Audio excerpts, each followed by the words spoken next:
Welcome back to the SCC here in North America. Finch and Gormizer here on the desk. Guess you're that direction, actually, Gormizer. And we're about to move into another really big set. This is Winter Dogs versus Tijuana. And Gore, after what we just saw in that first set, which was like excellent back and forth action, I expect to see some more of that here with these two really talented teams going head to head. Yeah, I'm actually really excited for this one. I was going over with it when we looked at the schedule for the day.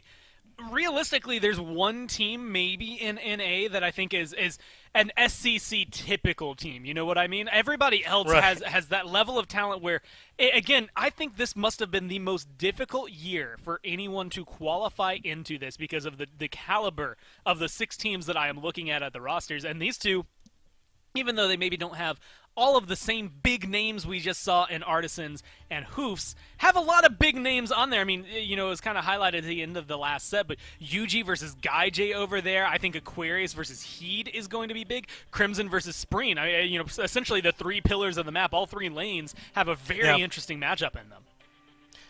Yeah, I agree, and it's hard, I think, to overshadow what this Winter Dogs team can do. You know, with how much talent is on this roster, right? This is Aqua, Andy, Crimson, Gamma, and Yuji. But I think they've got really tough opponent across the way with Tijuana, which is all I'm going to say of this name. Sorry, guys, because I just can't risk making some kind of mistake. But yeah, this Winter Dogs team, I think, has a lot of pressure on them. I expect this team to be top 3 at the very least, with all the talent they have on their squad. It's just a question of can they come together and make it work.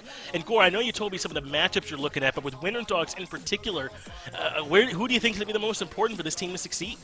Honestly, I got to look at Crimson. I feel like this is a player that has been at the highest level and has been able to play at a very high level, and I think it's really literally only due to certain circumstances is, you know, not able and eligible for himself at least to go into the Pro League, because I think he's still finishing up like schooling and stuff like that. So I think he could have been in the SPL this year, absolutely, Not wanting to you know, move, like, makes sense there, but he is someone that I think is going to kind of pilot this. You know, you've got Anister, you've got Aquarius, 2 big names of the past, both who have been able to find a lot of success on, actually, honestly, similar and the same teams. I believe Aquarius and Andy played together, at least for Cloud9, once back in the day. And Aquarius is one of those guys who did the challenge circuit thing, got into the Pro League, now he's back down on the Challenger circuit. Andy literally has a World Championship under his belt, so you know that you're going to have a lot of synergy, at least between those two. And I think these 3 will really help kind of hold the fort down together. Crimson, though, is kind of the new hotness, I would argue, at least on this team. Yuji, Gamma have had their success. Same thing for Andy and Aquarius.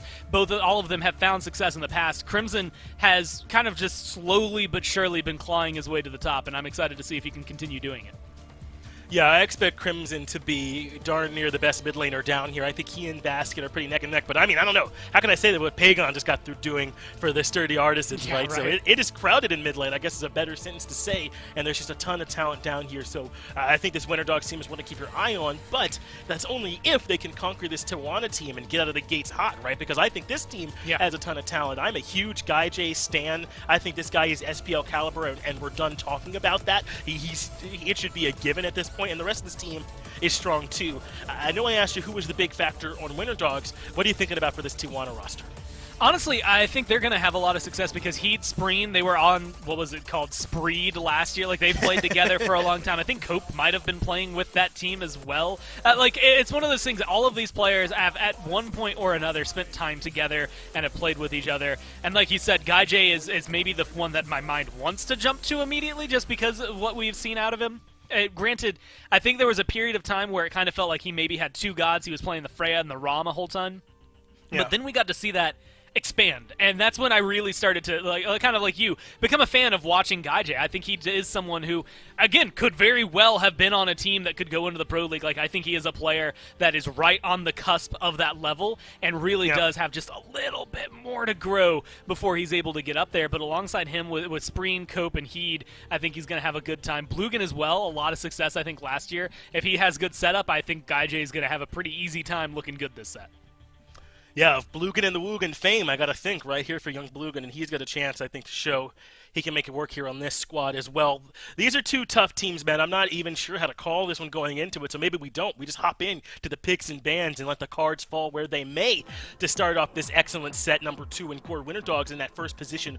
We saw some really valuable picks in the last set, right? The Giannis is a high-value pick. The Amir, the Set, the Guan Yu. These are some high-value stuff that might get banned right away or is going to go in those first couple of slots. So how are you sort of expecting these picks and bans to go? A lot like what we've seen with some of the other games as well? Well, I'll be honest, the one thing I wasn't expecting to see up there's a Hell currently, which, again, of all the healers that I've been thinking of, she has not been the one that's been, the most predominant. Set makes sense, Athena makes sense, Yanis, Scylla have been very, very big, Guan Yu has been very big. Yesterday in Europe, we saw a lot of Chang'e, but again, I feel like Zeros kind of helped shepherd that one in, herald it to the rest of the region there last year. And so it's interesting to see this dynamic shift in A, specifically with Hell. I feel like there's certain players that have been very, very big at playing Hell and very, very prominent at playing Hell. And when I look towards Spreen, I don't know that he's necessarily one that comes to mind. I'm certain he has a good Hell. First ban worthy, I'm not sure. Whereas someone like, Paul definitely deserves to have his Hell banned away no matter what the meta is. I think it's an interesting dynamic just because of the way in-combat healing versus out-of-combat healing has been going, versus as well as, just the carry potential of some of these other mid laners. No Yanis, no Scylla ban. Both of them on the table for either of these teams, and with Scylla being an easy pickup, I have no qualms against that getting scooped up here by Crimson. Yeah, I'm even a little surprised it has not been banned. Giving it to Crimson, that's about as close as a Scylla pick can be to game over, right? I mean, that's how strong I think he's going to be on this pick. So it's scaring me, if you're a Tijuana fan, that they've allowed that over to his side. Also, Gore, I got to find a way to come over there and give that white guitar a try. It's looking pretty sick back there behind you. So we'll work that out off screen. Don't even worry about that. We'll sort it out. But yeah, I'll make sure I get over there. As Geb and Heimdall coming in here for Tijuana, they want to sort out their dual lane right away. I'm a little surprised. I can't think of any reason why Geb has to be your #1 overall pick. What are you thinking about this support pick there for Tijuana? Echo the exact same sentiment. Geb, look, there's a lot of supports out there. I think Geb is a good support. I'm not first picking Geb at any given time. I just don't think there's a reason to really prioritize him that highly. I think he's got a lot of good in him. His ult is really, really solid. That Cataclysm, being able to find a good, nice team-wide stun. The shield is immeasurable and how helpful it will be. Against things like the Scylla, it helps you get out of Sikkim, so maybe that's the goal. It helps, cleanse the slow from the crush, and that's the only reason I could think maybe direct counter there. But otherwise, you're just... that you want to play Geb, and so you lock it in. Maybe somebody else on your team, your mid laner, as well as maybe your jungler here, depending on where this Camazotz is going, wanted more counter potential. They want to see more of what they're going up against before locking it in. So you maybe give up some high priority targets, but at the same time, you get that glorious second pick. You get that counter playability. Well, I love seeing Camazotz this early in the draft in your top 3 because he could easily go jungle or solo, and they haven't given up the Ghost yet, right? You still don't know exactly where that's going to go for this Tijuana squad. Meanwhile, Winter Dogs are just saying good luck trying to team fight us. Scylla, Cthulhu, and Chernobog right out the gate is a great start there for this team core, but we still need to see where they want to go for their jungle and then potentially their support. Got to think they want that Cthulhu going over to solo lane, so they still got some great options, but with Sobek and Amir banned away, those are some great responses from Tijuana. Yeah, I'm actually interested because as prominent I think as Sobek and Ymir are, I also feel like Geb's pretty good, at least against the Ymir, right? Like, cool, you hit your freeze, they're out. Like, whatever, who cares? Granted, you can only save one if he hits a 3-man freeze, and you're, 1, having trouble selecting a targeter with your shield, but 2, you're only saving one guy anyway. So maybe that is still a very solid man, especially considering what we just saw Yannick do, those walls being on point last game. That's something to be scared about when you're in the jungle. And you already know that if anything else is going to be a little more CC heavy, Geb is going to have a pretty good matchup against them if they only have single target CC. You get the Raijin, who's been very staple overall here in the mid lane. Last year was very prominent in Phase 1, kind of disappeared for a little while in Phase 2, but I don't think anything is wrong with him. I think he was just not necessarily the top tier anymore, right? There were others that you could pick that would just do his thing a little bit better. Here, Scylla, Yanis coming to my mind. Merlin still honestly up there for me, and I think Raijin just kind of slots in there pretty nicely. Wow, how does Giannis get banned in the second round earlier, right? I mean, that's part of what I'm talking about, right? Like, likely Geb's still going to be there, but like, you passing on the Giannis, just head scratching. But they knew that the comp that they wanted, they went with it right away. So let's take a look here at this draft. It's Odin, Thanatos that come in as those last two picks, and we're thinking maybe Odin support, and then Thanatos taking over into the jungle. That's going to give them a ton of pressure in the duo lane. How does Geb Heimdall keep up with if it is Chernobog Odin? How do they keep up with it? Man, very difficultly. Like Chernobog's going to be able to. Again, he's traversing the map much faster than anybody else over there. Geb is not really good early on. Like, I mean, you need a few levels before you're feeling solid as Geb.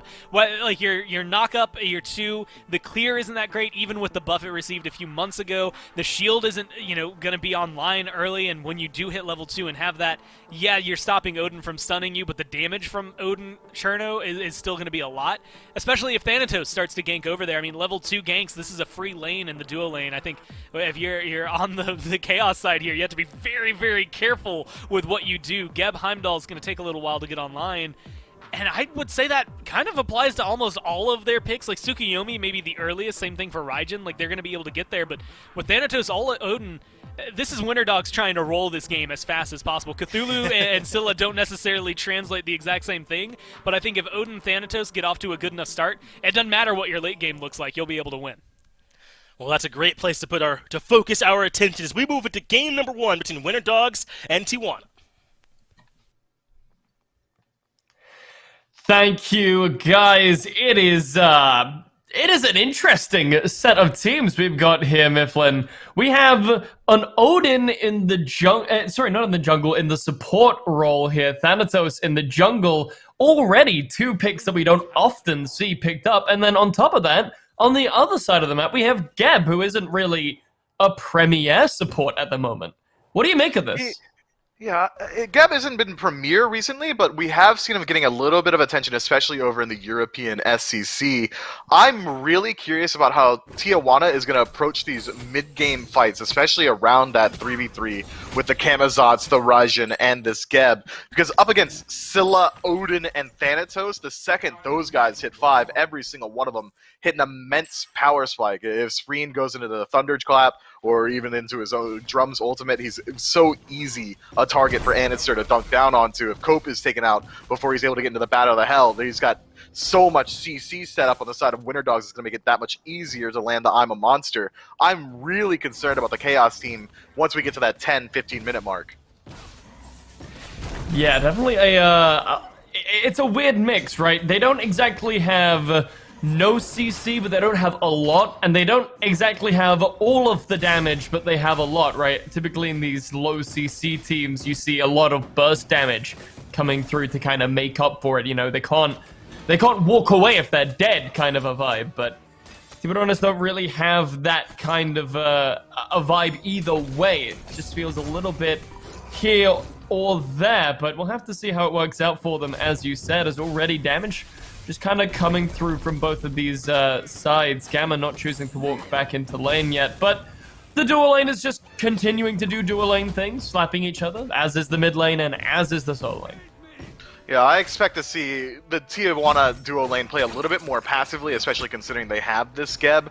But it's interesting to point out that this Tsukuyomi solo is getting such a better end of the engagement up against Aquarius over here. If they want to, Tijuana could have Coat Baby kind of allocate a little bit of his time over to the solo lane, and it's going to be very easy to shut this Cthulhu down early, especially considering how much damage Tsukuyomi's already put out. But Anister is going to be the first one making the rotation.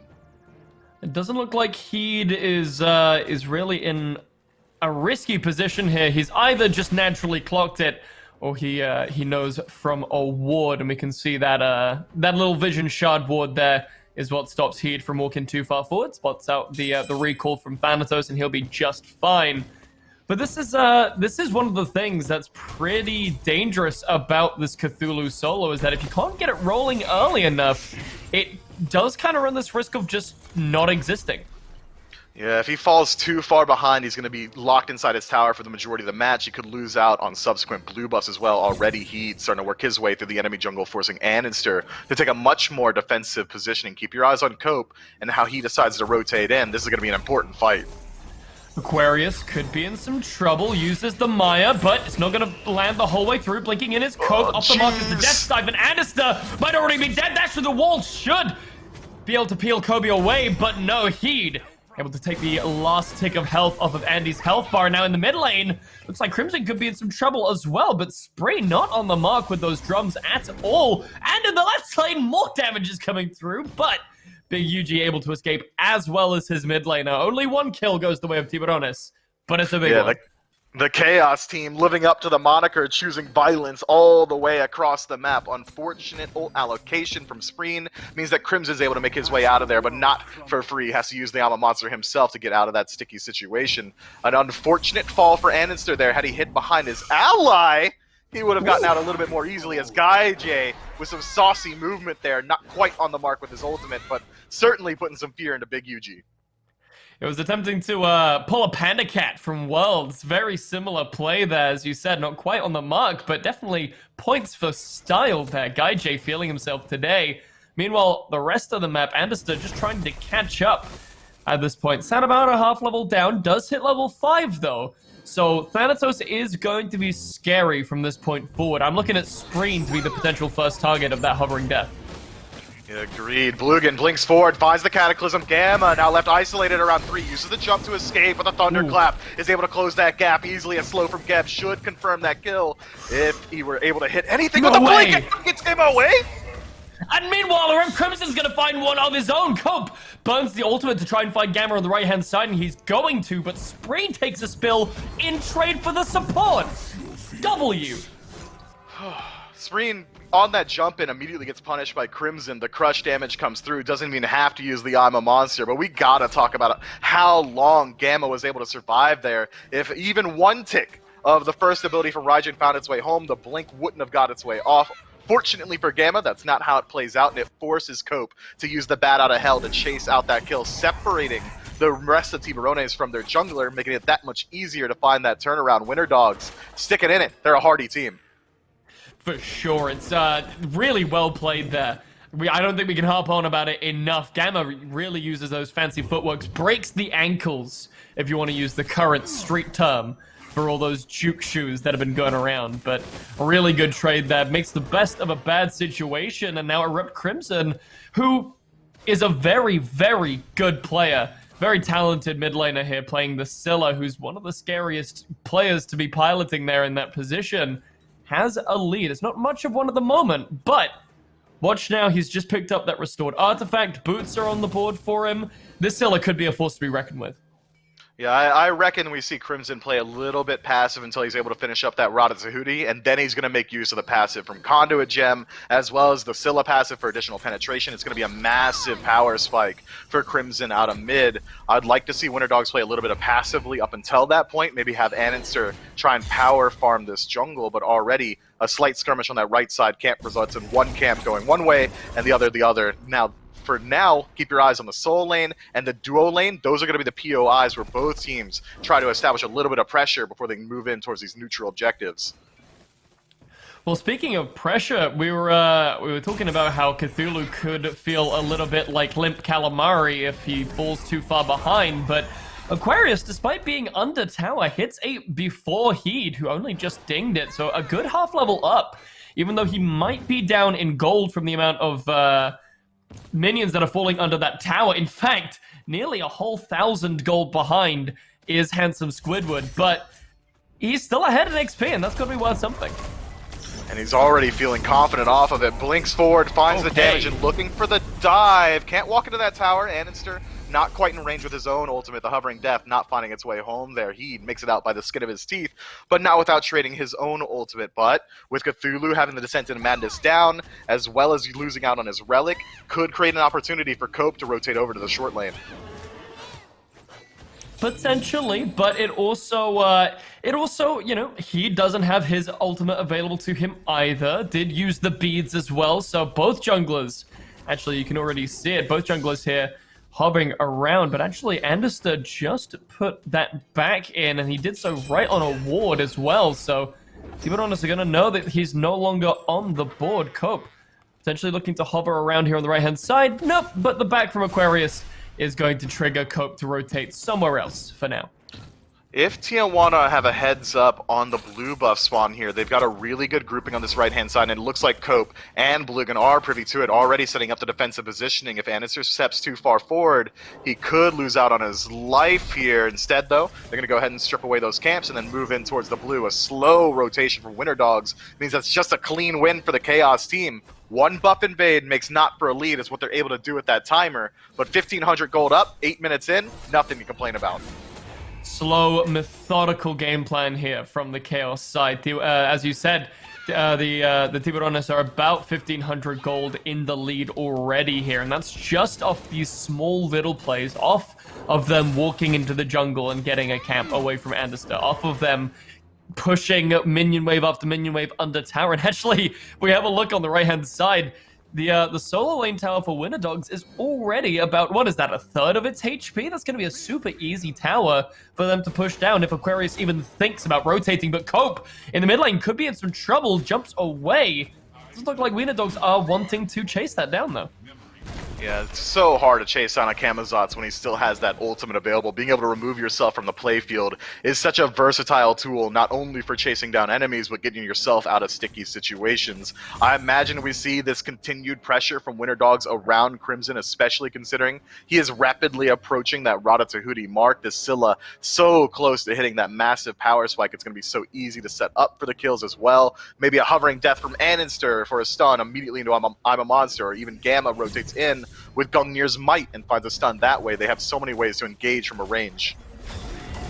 For sure, and on the right-hand side, Heat could Nice be in cage. some trouble, gets trapped in the baby cage, so he's not got anywhere to go. Gets a shell from the Gap, but it's not going to matter. That execute is going to be good. Gamma could be in some trouble here, though. Cope jumping a little bit far, but Blugan looks like he might be on cleanup duty. Not going to matter, though. Gamma gets out scot-free. No one wants him. On the left-hand side, though, Cope didn't let Anister get away for free. Might be on the track of Scylla, but he's going to be able to dash through the wall. Blugan now in some trouble. Making the rotation now is the ADC. Big UG flies over from the left-hand side. Guy J, however, has stayed over there and is deciding to get a tower, most likely off the back of it. That was a weird fight, right? That's not just me? It was a strange engagement, especially considering how Blugan was able to just walk himself out of there so easily. Cope, instead of going for the easy kill, switches his attention onto Anister, and he does actually pick it up because Anister wasn't quite able to find that death sight to sustain himself through that initial burst from Camazotz. But I have to imagine, had Cope just decided to jump onto the Geb and then disengage, it could have been a lot cleaner for Tijuana. Instead, though, they still are maintaining that 1,500 gold lead. The Greater Scorpion around the Gold Fury has fallen as well, so we're going to have a POI spawning on the map very soon. And which team has the best confirmation? It's going to be Winter Dogs. This might be a way for them to close up this gap if they're able to position in aggressively over there. But Guy J should have a slight lead over his opposition inside a big UG, meaning that Tijuana likely have the pressure inside duo. As well as the rest of the map, right? Like, looking at the levels, at the very least, everything's pretty even. One level in favor of Aquarius, even in the jungle. One level for the mid laner, for Winter Dogs. A level on the support for the Tiburones. And then even in the ADC lane. But it just feels like Tijuana has the overall pressure across the entire map. So it's really a question of Winter Dogs aren't behind, but how do they stop themselves from feeling behind? It's just you gotta play your own game, play around the strengths that your team composition has. We haven't seen Winter Dogs take a fight around Crimson just yet. We haven't seen an aggressive positioning from the Scylla or an I'm a Monster proactively or anything along those lines. Once we start to see this 3v3 start to shift its way away from the solo lane and back towards the center of the map, I think that's where Winter Dogs are going to try and find their footing. But you have to get probs where they're due. Tijuana know that they might not have the real edge in the 3v3 in mid, so they're putting all of their effort into shifting the focus of the map all the way to the solo side where the Tsukuyomi has been so dominant. And it makes sense, right? Aquarius is still finding that level lead, which in the early game, I would say is way more important than that gold lead. You know, you got those raw stats. You're not really going to have enough items online for that gold to matter so much. So it definitely makes sense that that is where the pressure is going, but is it worth sacrificing this much in the mid lane? Yeah, it's not so much a sacrifice, it's just choosing where you have the best engagement possible for your team. I think that, if anything, it's a strategic choice that, sure, we might be sacrificing a little bit of pressure here, but we're creating a situation in which Spreen can free farm, or if you're Winter Dogs, you're still thinking to yourself, okay, sure, Crimson is able to get involved at this point, but he's still able to free farm himself. Both of these guys playing late game hyper carries, they've got to be benefiting themselves. Alistair forced to take up into the sky there as Great Scorpion was a little bit collaterally damaged, falls down to half HP. But that is a pretty decent pickup here. Anderson once again kind of forced into a bad spot. Okay, Andy. Yeah, like I feel like the Thanatos hasn't really had much of an in to any of these engagements. I completely agree with you, man. A couple times we've seen him even go for the Hovering Death ultimate aggressively. He wasn't quite able to find his way home on that right-hand side. Now Crimson in a little bit of trouble here. Takes the Screech with Vampiric Bats, not quite finding their way home. They got to play safe on this right-hand side, though. Already, Tiburones getting those mid-camps, controlling the neutral, getting every single bit of neutral farm as well. I want to see Winter Dogs play more aggressively, especially considering, as you highlighted, they've got a Thanatos, man. This guy is not picked to lose in the early. This is a very early dominant god, especially with the build Anister's elected to go for inside of that Shifters. He should be able to stick around in these engagements a lot longer. Sustain from his Death Scythe as well as sustain from the passive, matched up with that Bruiser build that he's going for himself. I want to see Anister get a lot more active in these fights. And it's not even just the Thanatos, right? Odin is definitely not, you know, known as a bad early game character. I know his early game might have gone down a little bit since the changes to the 3, but arguably, I would say the 3 nowadays is even better for that early game pressure. It's got a big stun, you can get an attack speed boost, you can even just get the guaranteed damage if you don't mind getting the CC. Don't mind losing the CC, rather. So, yeah, for sure, Winter Dogs really do need to maybe put a little bit more pressure on the gas at the moment. It's looking a little bit too scared. Yeah, it's interesting that they go for such slow builds as well. Normally when you see Thanatos, it's immediately into the Maze Tree or straight into a Heartseeker or something along those lines. Or when you have an Odin, you think of that early aggression, so you want to go for Sovereignty or Heart Ward to match the pace that your god's able to bring. But instead we see Odin's going for the Gauntlet of Thieves. It's a very slow item, a little bit expensive. You got to wait for it to stack up before you get all the benefits, and that might be slowing down the entire pace of the match. Absolutely, a little bit of an engagement in the mid lane here. He does make a rotation over. Gamma could have been in a bit of a rough spot, but the jump away should help him be just fine for now. Looks like we've got a bit of a pause here. So it's back to us, you and me again. Mifflin, hi.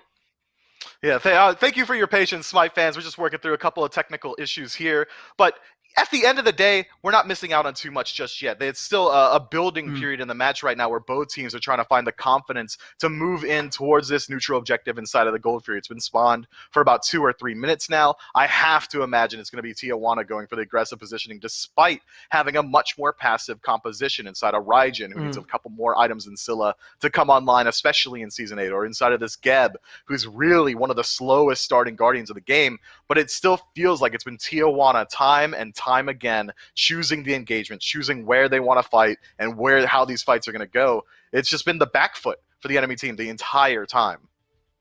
It could be at these objectives, though, where the Winter Dogs decide to finally show up. They've got a pretty decent composition, especially in that mid lane, for taking these objectives, both securing and stealing. If you hit a Gold Fury with I'm a Monster, you know, who's going to out-secure you there? The Taiko Drums? I don't think so. You know, the Raiju 1 combo, not really. There's nothing really that Tiburones have to really out-confirm a good old Crush Monster combo from Crimson. So I think maybe these objectives is where we finally start to see Winter Dogs come into it, but it's going to have to be soon because it's already starting. Gold Fury already started and already down. Cancel that, never mind. They just have the damage. I don't know where it came from, but it's there. They may not have the burst to confirm, but they certainly have the shred potential from Raijin. That Raiju and that one combo you were just highlighting does so much consistent damage over a period of time. Sure, can't match the output, the raw damage output of a Crush, but you don't need to if Scylla isn't able to show up. Winter Dogs caught asleep at the wheel there. Anister and Aquarius are on the complete opposite side of the map. weren't quite ready to put up a defense around this Gold Fury, and this gold lead off the tail end of it is now starting to balloon slightly out of control. We're approaching 3,000 gold at 15 minutes. Experience has largely equalized, though. Not often you get to see one team with experience leading the other with the gold, but at this point in the game, so early on, it's gotta be Tijuana who's feeling much better about themselves. Absolutely. Winterdogs trying to once again make an aggressive play happen, trapping Heed in the baby cage, and he's going to take a lot of damage, ping-ponging around to absolutely everyone. Up into the sky goes Thanatos, down he goes. Heed takes a spill, but now the Bat out of Hell has made his rotation, as has Spreed and Blugan. Anderson could be the next one on the chopping block. He'll be just fine for now. The Squid actually will be the one to fall. Aquarius takes a spill. Big Yuji has made the rotation over as well through the sky. Cope's going to get hit by the stun. Turns around, throws a couple bats out. Knockup from Blugan's going to be good, but nothing else really to come from either of these two teams. Gamma does a jump in, but not really much more damage, especially with a beautiful shield there to stop any sort of damage from Erupt Crimson coming out. That's the second time Big Yuji's used that ultimate from the Chernobog to rotate over to these solo side fights and hasn't got a ton of value for it. Even in his last engagement, he shows up a little bit too late to find his damage output, whereas on the other side, Guy J farms up his lane, walks away, goes into mid, and strips away that tier 1 tower. Now Winter Dogs gonna have a much harder time retreating from Fire Giant fights or subsequent Gold Fury fights because they don't have that defensive positioning on the map available to them anymore. If they're gonna keep sending pressure over to the solo, they need to get more from it. Well, that's what they're planning on doing. Big Yuji sticks around for long enough for them to pick up a tier 1 tower.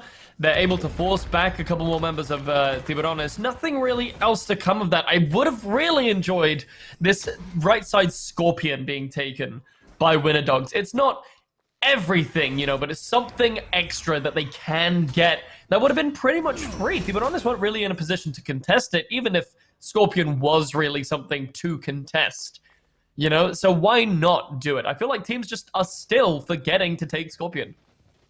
Well, the Scorpion being such a low-value commitment in of itself, about 40 gold split or sent to everyone on your team, a little bit of experience as well, it's so hard to be willing to take out one of these objectives when you're the team that's behind. 3,000 gold down are Winter Dogs. If they clear out the greater Scorpion, I think that only gives Tiburones an opportunity to work their way in towards the Pyromancer or force a fight around the Fire Giant. So I can understand maybe a little bit of the trepidation that Winter Dogs are showing around it, especially considering how that last neutral objective fight went. Gold Fury, we saw nothing from Winter Dogs.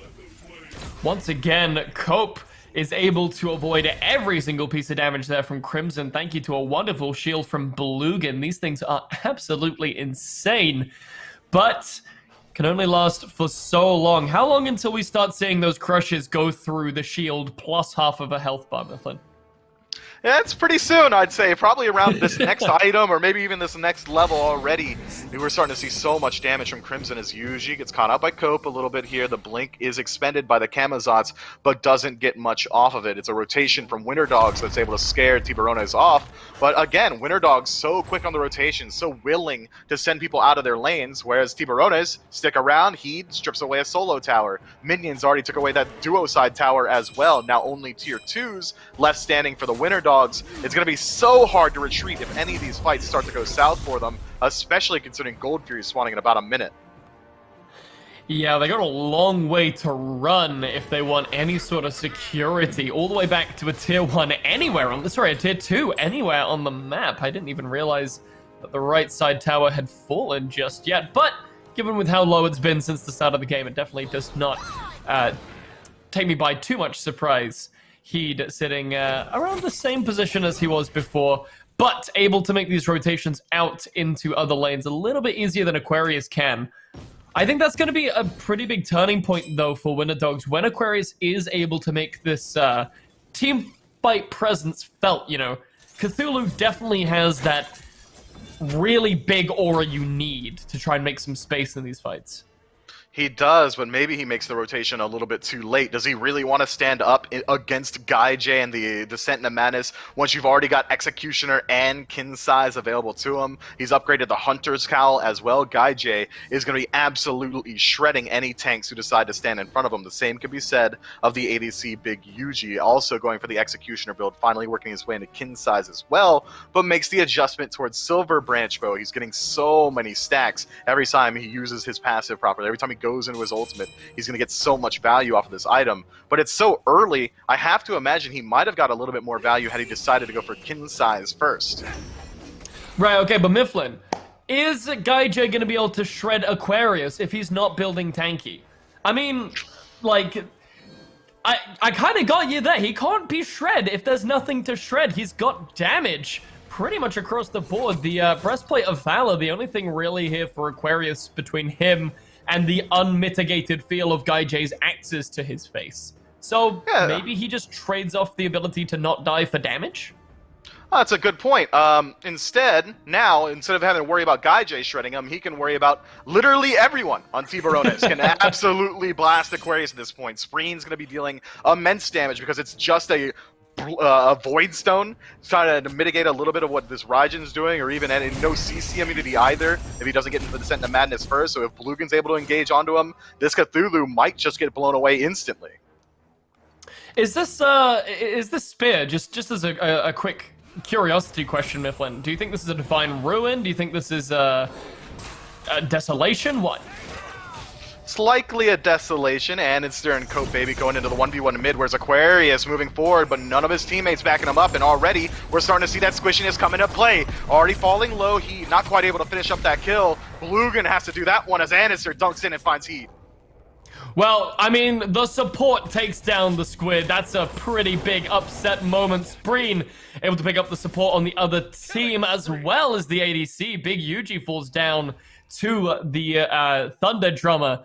And Oni Fury is on its way down as well. Cope here, the only man who really needs to zone against Andy and Erupt Crimson, who have both been pretty quiet this game. Scylla should be making more noise.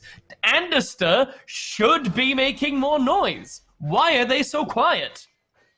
Well, Anister taking that 1v1 up against Cope in mid, not a fight that he's really going to win in that engagement. I mean, with both of them going for essentially the same build, except for Cope getting anti-heal and a little bit more damage, should be able to find that 1v1 almost every single time. But Anister hasn't really had a great execute target. In that last engagement, I think we see Winter Dogs, or Aquarius in particular, going a little bit too far forward on his own, maybe thinking he's a little bit tankier than he is, and immediately gets shredded by the back line of Tiburones. And from there, Winter Dogs are on the back foot for the entirety of the engagement. They have to start their slow retreat.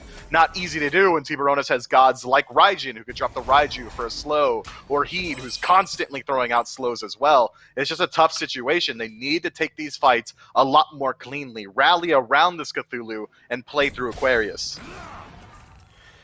Definitely a rough situation, and yeah, I would like to see as well maybe a couple more tank stats from Aquarius.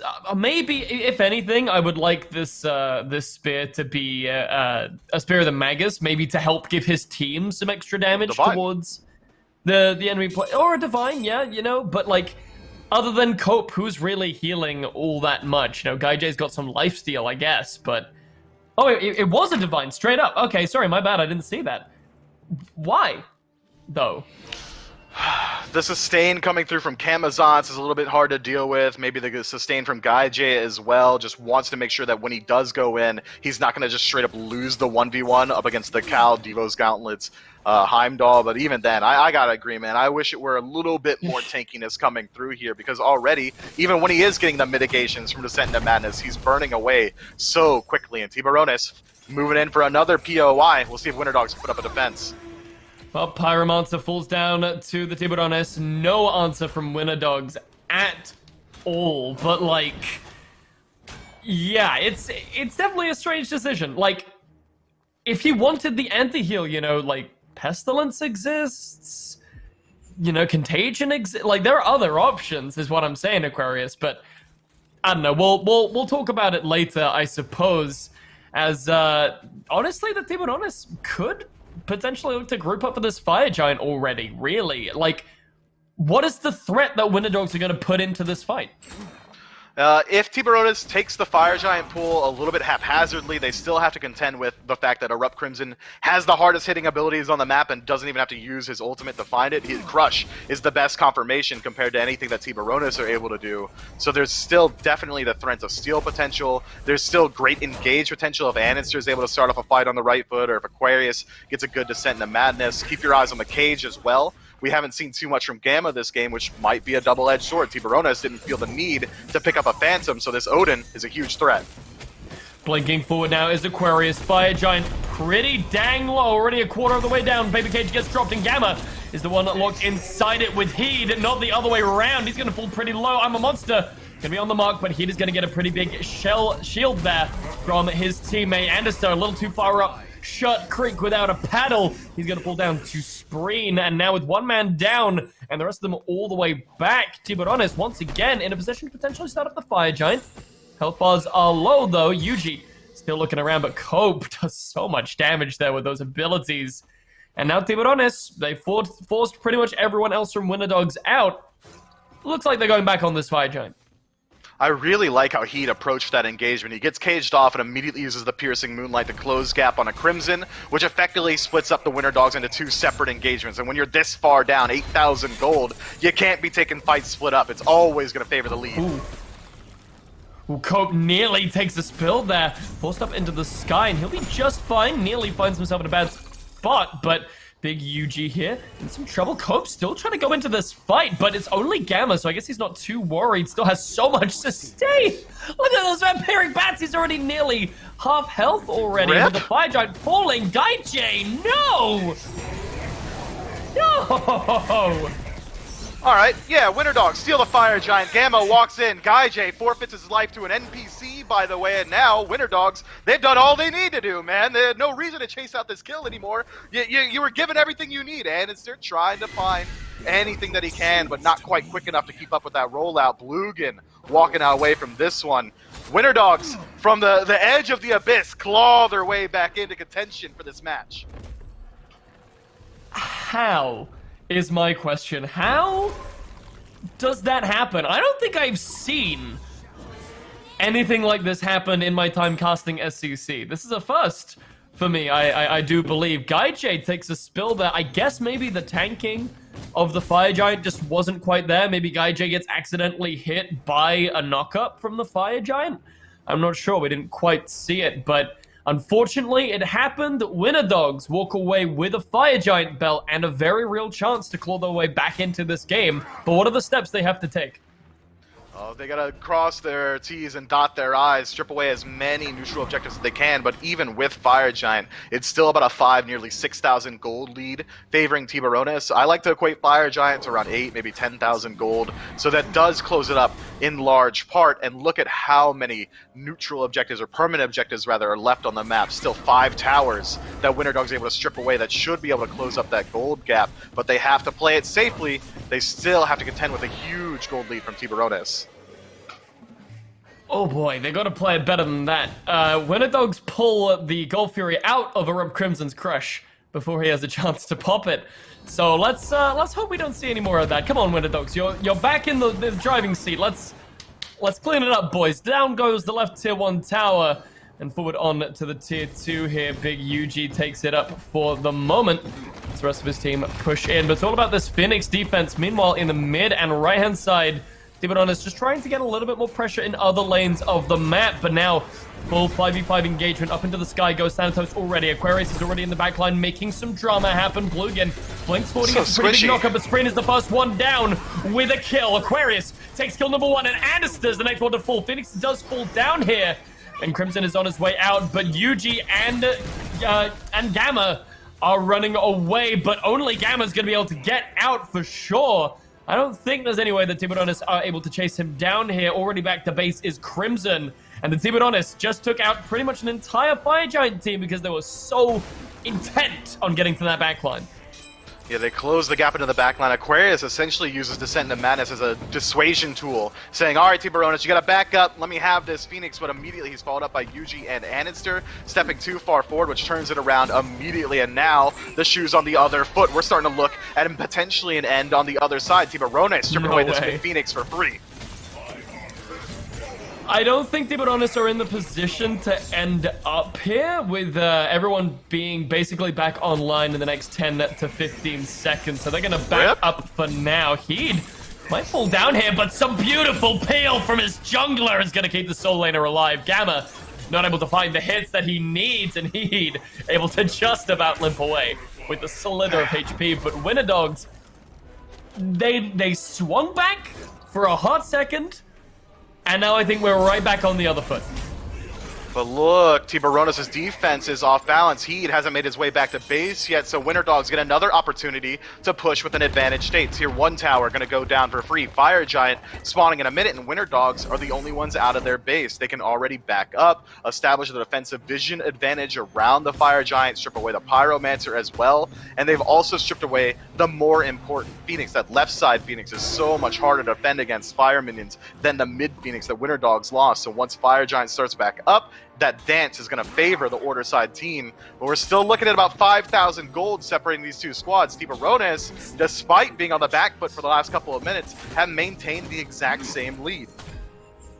Yeah, they're still looking okay. I think maybe they were knocked a little bit off kilter by that Fire Giant going down, but as long as they take a second, take a breather, and recollect themselves, and we see them play how they have been playing for the rest of the game, I don't think this should be too much of an issue for them trying to head back into this Fire Giant dance. We've just seen Guy J push down this these waves all the way back down to the tier 2 in left, so they bought themselves plenty of time.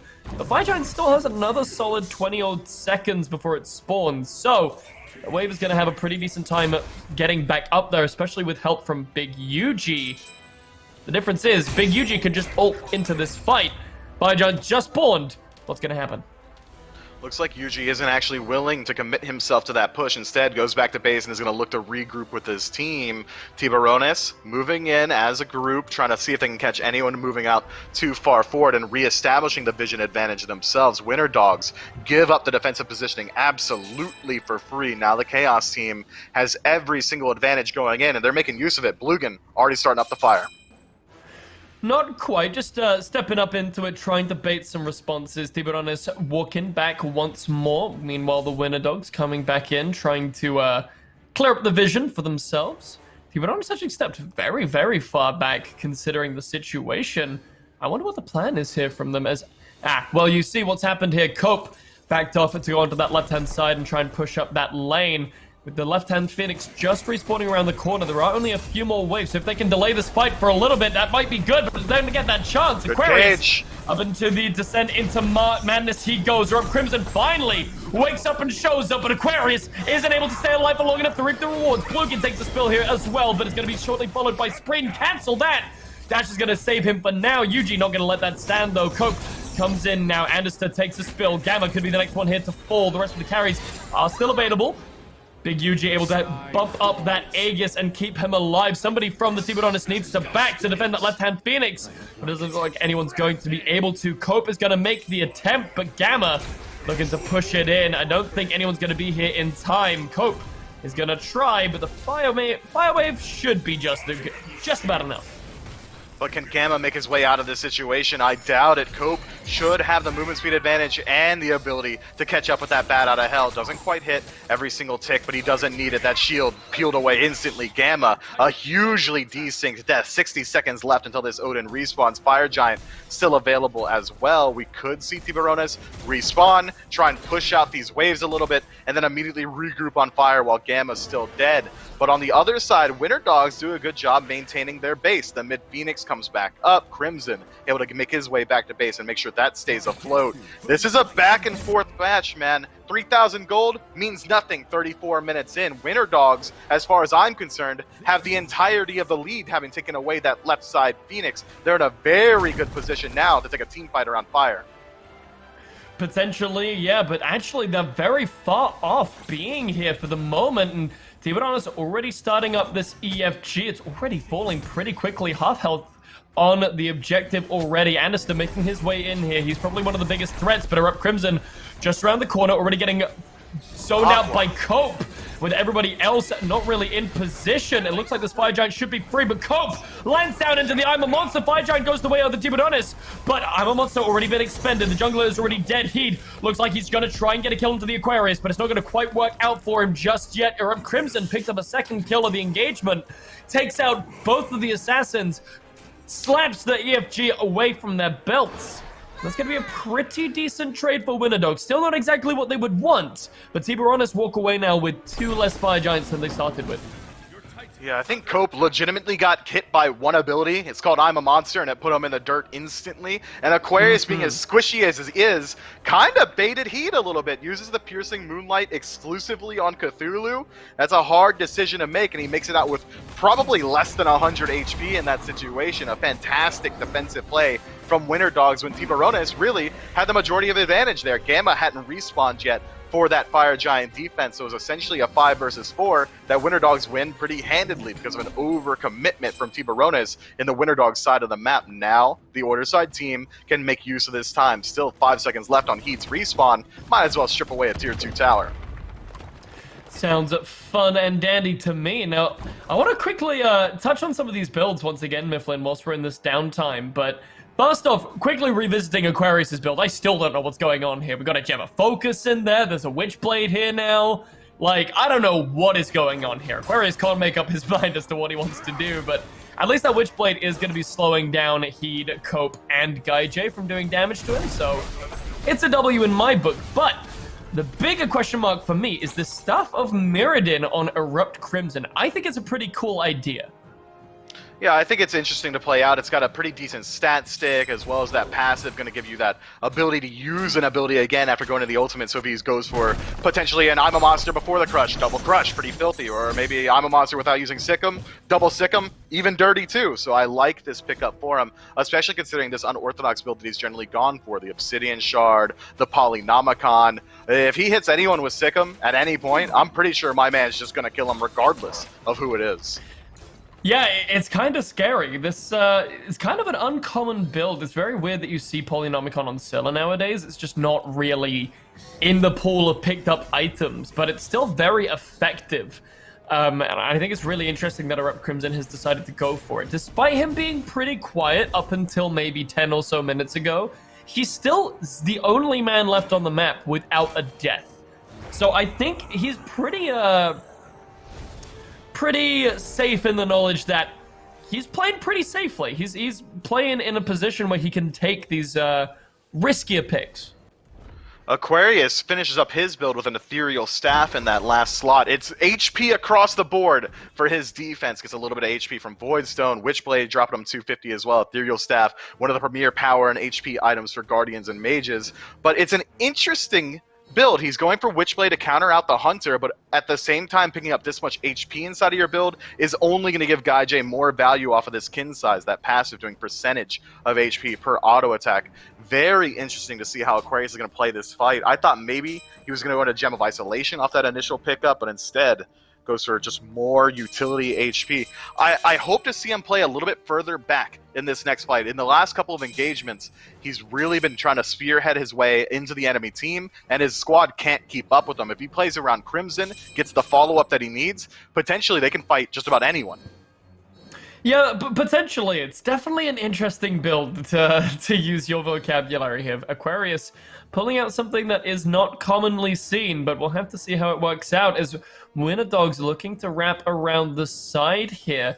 Tiburones playing a little scared, honestly, considering that 3 of them still have Fire Giant. Actually, scratch that, the Fire Giant belts just wore off, and we're back onto a level playing field for all intents and purposes.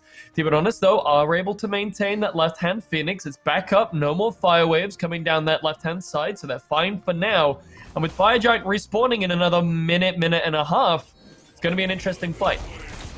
It should be. Which team is going to set up the defensive positioning? As you said, completely even, and I agree 100%. I think that, if anything, I'd like to see Winter Dogs for the first time take the proactive positioning, set up themselves around this Fire Giant. But if you take a peek at the item slots, or the consumable slots, rather, both these teams, one squad just has more wards on the map and in their pockets. Tiburones should be able to maintain the vision advantage for the entirety of this Fire Giant dance. Absolutely. Erupt Crimson actually getting caught out on the side, but manages to return around. Cope nearly bites the big one instantly there. Getting chased down here by Big Yuji. Anderster might have the speed to find him. Up into the sky goes Cope, but I don't think Andy's going to give up this chase. There's the blink. There's the kill. Cope finds a nice quick dirt nap, and now 4v5 is Tiburones up on this right-hand side. The Fire Giant should pretty much be forfeit for this. I think it might be a better call for Tiburones to just defend Phoenix. It could be, but with them being as healthy as they are, they can still at least show a little bit of presence. Winter Dogs haven't had to use any of their ultimates, and still the majority of the relics still available, so I think Tiburones need to play safely as Gamma finds a nice cage on a heat, but no follow-up just yet, and instead it's a turnaround. Bluegan could be in some trouble, but he looks like he might be able to make it out just fine. Never mind, Hovering Death is going to find him, but ping pong Heed gets an ace down for 2 members of the Winter Dogs squad, and now Fire Giant should fall down here nice and quickly. Never mind, they smell blood in the water. Anderson is just around the corner, and Raiju is going to make quick work of Thanatos. Scylla still hovering around, but Crimson not really wanting to commit too much. Smart boy. Back onto the Fire Giant, potentially go with Tiburones. Scratch that. EFG's a little bit too much for these 3 men to handle. They're going to back off for now. Try again later. Hey, they've got plenty of time to work with, man. Winter Dogs, what a tough team fight loss there. And it all comes down to miscommunication. There was a fantastic start off of Gamma's cage, able to separate a couple of members, but instead of rotating in and trying to help him, it looked like Anister and Big Yuji had their eyes on a different target, and immediately, once you're able to desync the fight like that, Tiburones was able to work their way forward off the back of a piercing moonlight from Heed to immediately separate and decimate Winter Dogs. And now, still 20 seconds left on Thanatos. Gamma just now spawning. I think Tiburones are going to get an EFG absolutely for free. And even Blugan is going to be able to share in the rewards of that last fight. FG falls.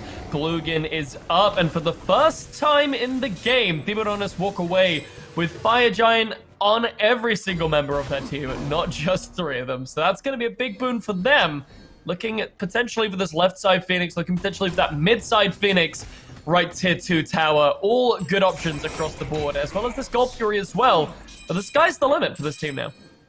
It is. So now we get to talk about that siege potential from Tiburones. This is the first time all 5 members are going to have Fire Giant barreling down on the base of Winter Dogs. And I think they've got incredibly strong siege potential. We haven't seen a Blink Cataclysm from Blugan go aggressive, but it's so much easier to find those once these Winter Dogs boys are going to be isolated inside of one of these Phoenixes. The game simplifies in a defensive state, and from there, they can make use of the ranged poke from Heed to continually find all sorts of damage while sustaining up from Fire Giant himself, or they're going to have screen poke from a distance as well. They've got a lot of tools to help themselves work in here. I imagine we see Winter Dogs do exactly what they've been doing in every single team fight. They're going to all in on a defense off the back of Aquarius going for the Descent into Madness, and then hopefully win out from the fight there. All Tiburones has to do is survive the initial. Well, exactly as you said, you read the script before me. Aquarius goes in, but he's already at half HP. Baby Cage is going to keep Spreen locked in, and up into the sky is Thanatos already, but Aquarius not surviving for very long. Spreen, though, in the exact same position. No artillery mage left standing. Anderson could be in some trouble here with Cope chasing him out of the backline. This is exactly what's going to happen. Down falls the Thanatos. Now it's a 2v1, 2-4-1 trade here, as the rest of the Winter Dogs are pushing down on this left-hand Phoenix. 2 members of Winter Dogs half health here, but Tiburones just looking for these objectives at the moment, not trying to go for the rest of the base. Mid Phoenix should fall down here as well, and wouldn't be surprised for them to go for that right tier 2, but instead, they smell blood in the water, and they are now circling around this Titan, waiting for someone to step a little bit too far up so they can find a pick. Look at Heed here, trying to find that damage. Down for the Caltrops, looking for the damage onto the Titan, though nobody else is around, really, and the damage is so good on this objective, it's going to fall down. Gamma finds Blugan, but it's not the target they needed. Too little, too late for the Winter Dogs. Yeah, Winter Dogs look like they were a little bit more concerned with their KDs at the end of that game instead of their Titans HP bar. No reason 3 members would be 80% HP when your Titans falling in a situation like that. Absolutely tough. And if you go back just 2 minutes, wasn't it Winter Dogs in the driver's seat, 5 versus 4 on the Fire Giant? Just some sloppy team fights in the late game from the Winter Dogs lose them out of the potential in taking a 1-game lead in this set. Congratulations to Tiburones, up 1. They looked really clean as well. There were a couple stumbling blocks, a few things here or there that need working on, but I think overall, the Tijuana Sharks, to make it easier for us, played a really good game here. They had some really clean calls, they had some really clean fights, but not our job to break it down for you. We'll wait for the other casters to break it down in just a few minutes, but we're going to throw you over to a quick break before then, ladies and gents, so stay right where you are. We'll be right back.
Welcome back to the SCC here in North America. Finch and Gormizer here as we just had an absolute barn burner in that game number 1. The Tijuana Sharks do find a way to get it done. I think we've all agreed.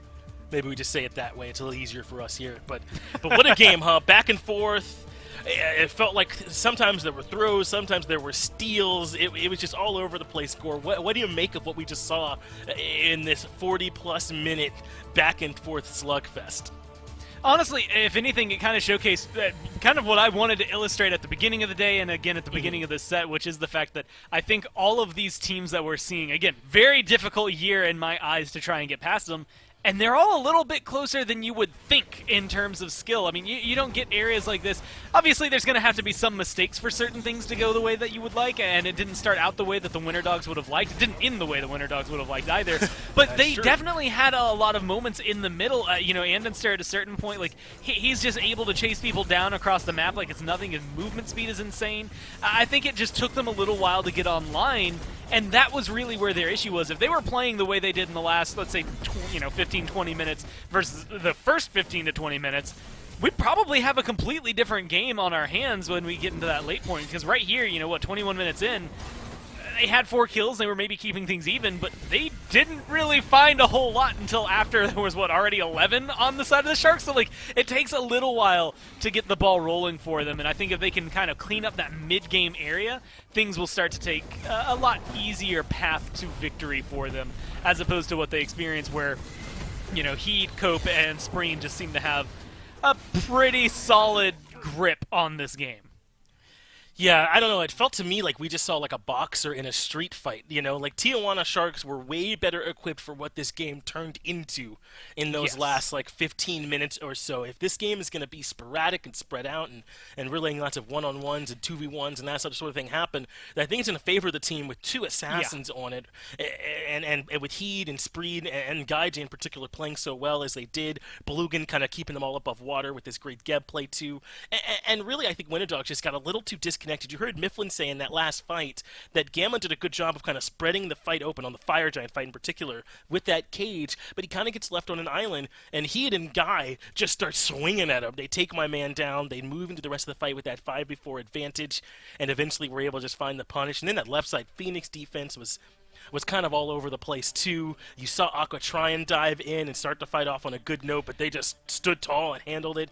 And I think that if Winter Dogs want to win with that type of draft, the game's got to be a bit more stand-up and cleaner, or else they need to draft to get down on the ground and wrestle. The best way to slice it is if you hit anything past 25 minutes and you've got Odin and Thanatos on your team's not going to be in a good spot. You can still win it, but you're not happy about the next 10 to 15 minutes, everything that follows that, unless you are at their Phoenix line when you pass that threshold. It's honestly the opposite of the Kali effect, right? Where it's you really need to try and figure that out. And again, when that early game pressure didn't really spiral in their control, you're not getting over 5 kills until 20 minutes in. That's when I think things really slowed down. So if you're going to go for a comp like that, I want to see them maybe get more aggressive, but also make it work for them. I think changing those picks up wouldn't be a bad idea. Yeah, and it just wasn't Crimson's best game either, was it, as we move into the picks and bans for game number 1. I know he was on the Scylla, the damage kind of got there in the end, but it wasn't what I think we normally would have expected from him. I mean, go back and look at that Phoenix, or the actual Titan defense. I don't think my man does any damage. The I'm a Monster, the Crush, it's all off the marker. That kind of showed, I think, what you saw a bit throughout the game. He had some good fights, but not quite what we would have expected from him. And I think that's something that, again, is kind of translating earlier when we saw Baskin. I was, hyping up what we saw out of that Yanis, same way we hyped up that Scylla last game. And if you don't hit your abilities, it doesn't get to show off the way you would like it, right? It's all fine and dandy, but if the damage isn't there, the damage isn't there. I do think it's important, though, to note the changes that come through. Hell Guan Yu, again, kind of makes sense to me. Hell's the one that stands out. Yesterday in Europe, no one wanted to ban her. Here in North America, a lot of people are banning her. Again, in-combat healing, I think for her is still really solid. I honestly still think her out-of-combat healing is pretty good, at least good enough to do what you were doing with it before. And so I like the fact that we're still seeing these healers. Maybe maybe a little more, I want to say predominantly, than maybe some of the devs would like, and so I know a lot of players would like, but at the same time, knowing that they have a home after spending a lot of time, kind of by the wayside, has been interesting, especially because they're up there with, like Apollo, the Set, the Heimdall, the Scylla. Like, it's not necessarily all healers covering the board. You still have your Yamojas open, your Changas open. I can't remember the one that was banned last game, but I'm forgetting them off the top of my head, and they're still available. Athena's here. Yeah, everything. There's so many power picks that are still available. Yeah, there's a ton. Giannis really sticks out to me, but they didn't prioritize it last game. Did they? It made it all the way to the second ban phase, to the point where Geb was taken over, and they happily took a Raijin in the second phase. And remember, the Sharks won. Tijuana ended up winning that game, so it's hard to critique the way their pick banned in the game when they got the dub in the end. But just feels like on both teams, the whole game just could have been easier. It felt like they were, they were lifting more weight than needed to be lifted because of how, some of this phase went and some of how the gameplay went as well. But I love the adjustment from Winter Dogs, banning the Heimdall from Guy J and the Scylla. If Crimson's not feeling it today, to just take it off the board and give him something like this Giannis, which I think this makes a ton of sense. I like the way they're starting off the start of this pick ban phase. Well, I was going to turn around. Bellini was right behind me and ask how an actual dog felt about Winter Dogs, but she seems to have abandoned me as of this point now, so she's probably gone to the bedroom to lay around. I think this is an interesting dynamic for them because, again, what Winter Dogs had was, I think, very capable. And, again, if you swap out, I think if you swap out Thanatos, you swap out Odin for something that hits more late game, we might still be in that last game. Like, we might be looking at a 50-minute, 60-minute game. I think that this is where they need to make those changes. Athena, Giannis are a really great way to tackle this. Rom as well. But this doesn't cover quite all of the avenues just yet for me.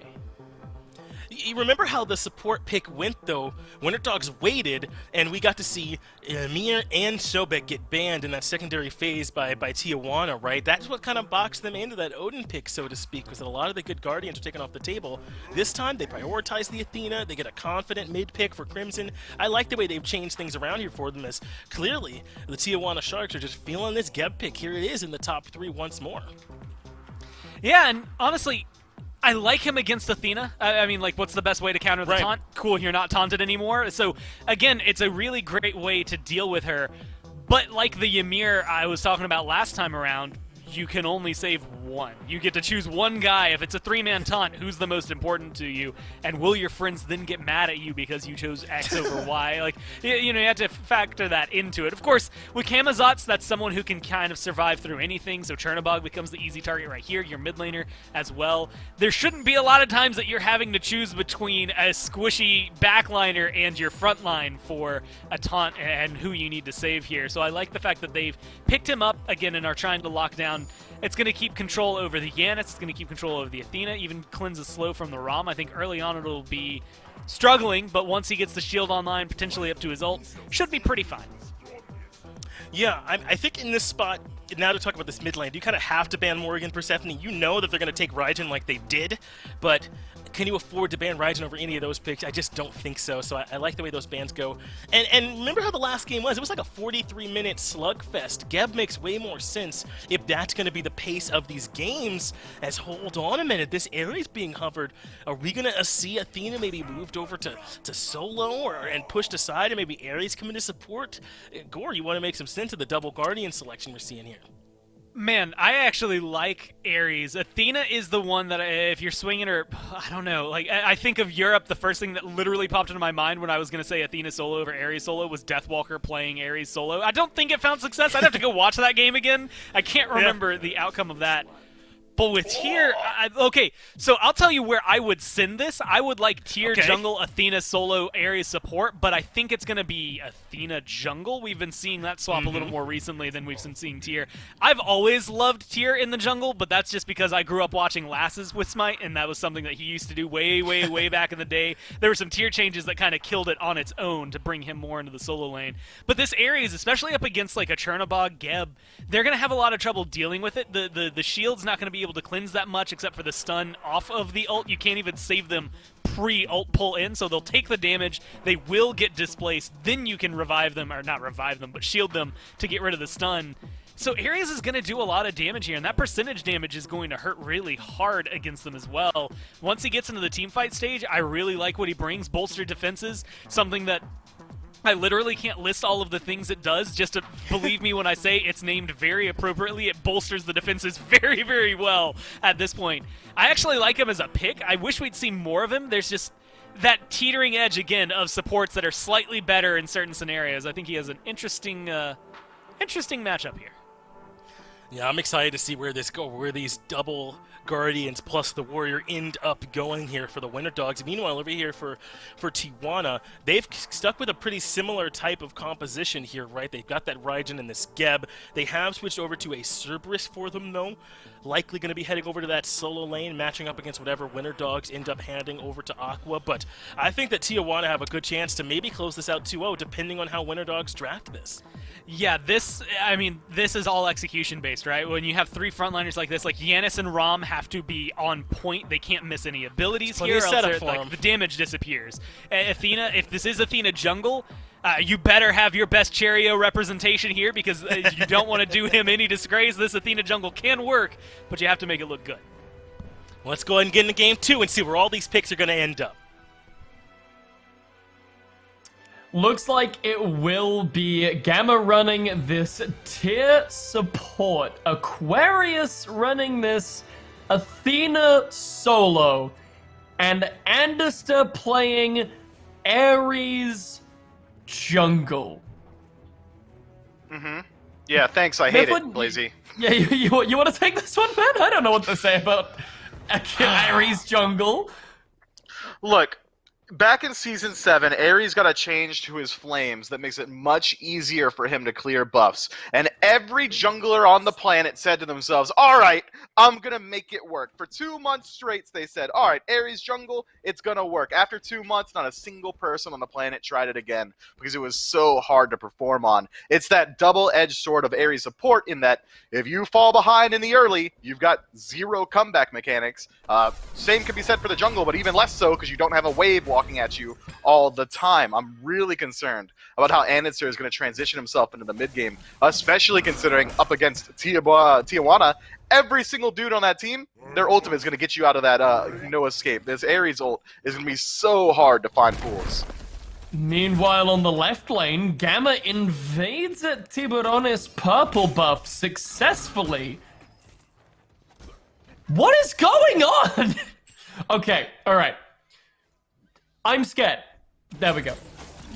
Alright, yeah, you nailed it. Look, this is a tough situation already. Winter Dogs cannot afford to be falling behind like this, considering what their jungler is, who their soul laner is. They're not finding pressure anywhere on the map. They need Gamma to be performing to the best of their capabilities. They need him doing the exact same thing that we're seeing right now. I want to see this tier rotate out a duo almost as quickly as possible so they can meet up with his team and fight around this Ares in mid. You need to find that value throughout the early game, but it's a tough situation, especially considering who's Tijuana's jungler. It's Cope on Camazotz. No one's going to out-jungle pressure Cope on Camazotz, especially if it's an Ares representing your team. And the thing is with this dual lane pickup as well is that they haven't really drafted an ADC that can follow upgrade off of a Blink Fearless combo from Gamma. You know, what's Yuji gonna do?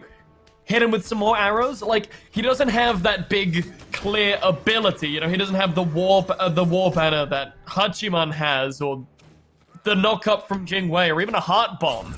You know, there's really nothing there for follow-up from Big Yuji other than just hit them with more basics. And, I mean, it definitely could work, right?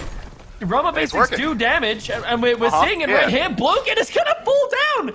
Alright, make me eat my words. I see how the strategy is. Winter Dogs, first blood goes the way of Big Yuji. Yeah, there are still some intricacies to ROM in lane that makes this a pretty decent lineup, right? You get the tier Fearless, and immediately, what's the response from Tiburones? Blugin's probably going to try and roll out away, or maybe Gaijay tries and dash away. If we see Big Yuji play heads up around his rollout, it means that he can find the cripple and the additional damage. Once we hit level 5, he can chase down kills that maybe Gamma wouldn't have been able to, so it can certainly work out, especially with a lead that they've already established for themselves. But they don't need huge pressure from their ADC, Winter Dogs that is, because they're up against Blugin on this Geb. Geb, one of the slowest to start Guardians in the game. My man's not going to create any pressure himself. It might as well be a 2v1 for the first 4 or 5 levels. Anderster trying to make a gank happen here, really looking to slow down Blugin's progress as much as possible. Beautiful shield there, stops him from not being able to roll away, but nice little dash auto there from the Rama is going to stop Blugan in his tracks. Once again, the rock falls down. Gamma picks up that kill, and Heed might be in some trouble on the right-hand side here. Aquarius does so much damage. Athena is kind of nuts right now. Yeah, Athena is so good. The cleave auto attack was so good to her. Getting damage on the confound has made her a much more versatile pick as well. And it's got a decent matchup into this Cthulhu. Gonna make it, or not Cthulhu, Cerberus rather, as he finds the ultimate, the Stygian Torment, locks it in the tower. But Aquarius on the escape uses the dash defensively. Cope with the blink over the wall, can't quite find the vampiric bats, but should still be able to find this kill with the bat out of hell. No dash available to Aquarius, so it's going to be a first return kill here for the Tijuana Sharks. Over on the right-hand side, Cope finding his footing after Anderson already helped out on a kill on the left-hand side, but an actual kill goes the way of the bat. Anderson now looking to see if he can find anything on the right-hand side. Just gonna pick up this wave to stop it from going to waste under the tower. And on the left, a pretty big level disparity already. Blugan sat 2 levels down from his counterpart. Guy J, still level 4 as well. That's huge when the support is a bigger level than your ADC. Yeah, not exactly what you want to see. Gamma has been an absolute menace here, and you better believe he's got timer on that purple buff. Going to work his way forward here. Blugan not getting any of that farm in lane, still maintaining level 3, but Tiburones brings over the entire team. Going to be enough to force Gamma to fall back here as he switches into defensive stance. But splitting your farm this many ways, 3 ways on the purple, not a great situation when you're already behind. I mean, it's better than just not getting the purple buff at all, though, right? Like, this is the first time that they've had the purple buff. Not since it first spawned, because it got invaded at level 1. This is the first purple buff they've gotten. I'm sure that they're more than happy with it. Heed forced to use the ultimate there. Anderster uses that ultimate pretty well, but he does secure the blue buff. So at the end of the day, it's really just the jungler's ultimate for the solo laner's ultimate, and especially with Anderster potentially in a rough spot, Athena having to ult away here, but that damage is going to be huge on the defender of the Olympus. Here comes the Giannis ult from the mid lane. He's still in some trouble, but Crimson not really able to do much with it. Gamma tries to make something work as well, but with the rest of the Tiburones making their rotation over, the fight kind of washes out there. I cannot believe Anderster was able to walk out of that situation. Gamma looking to find Heat over here, waits out the jump, uses the Lawless, doesn't quite find the slow, but does force him back into his team. Heed dead to rights.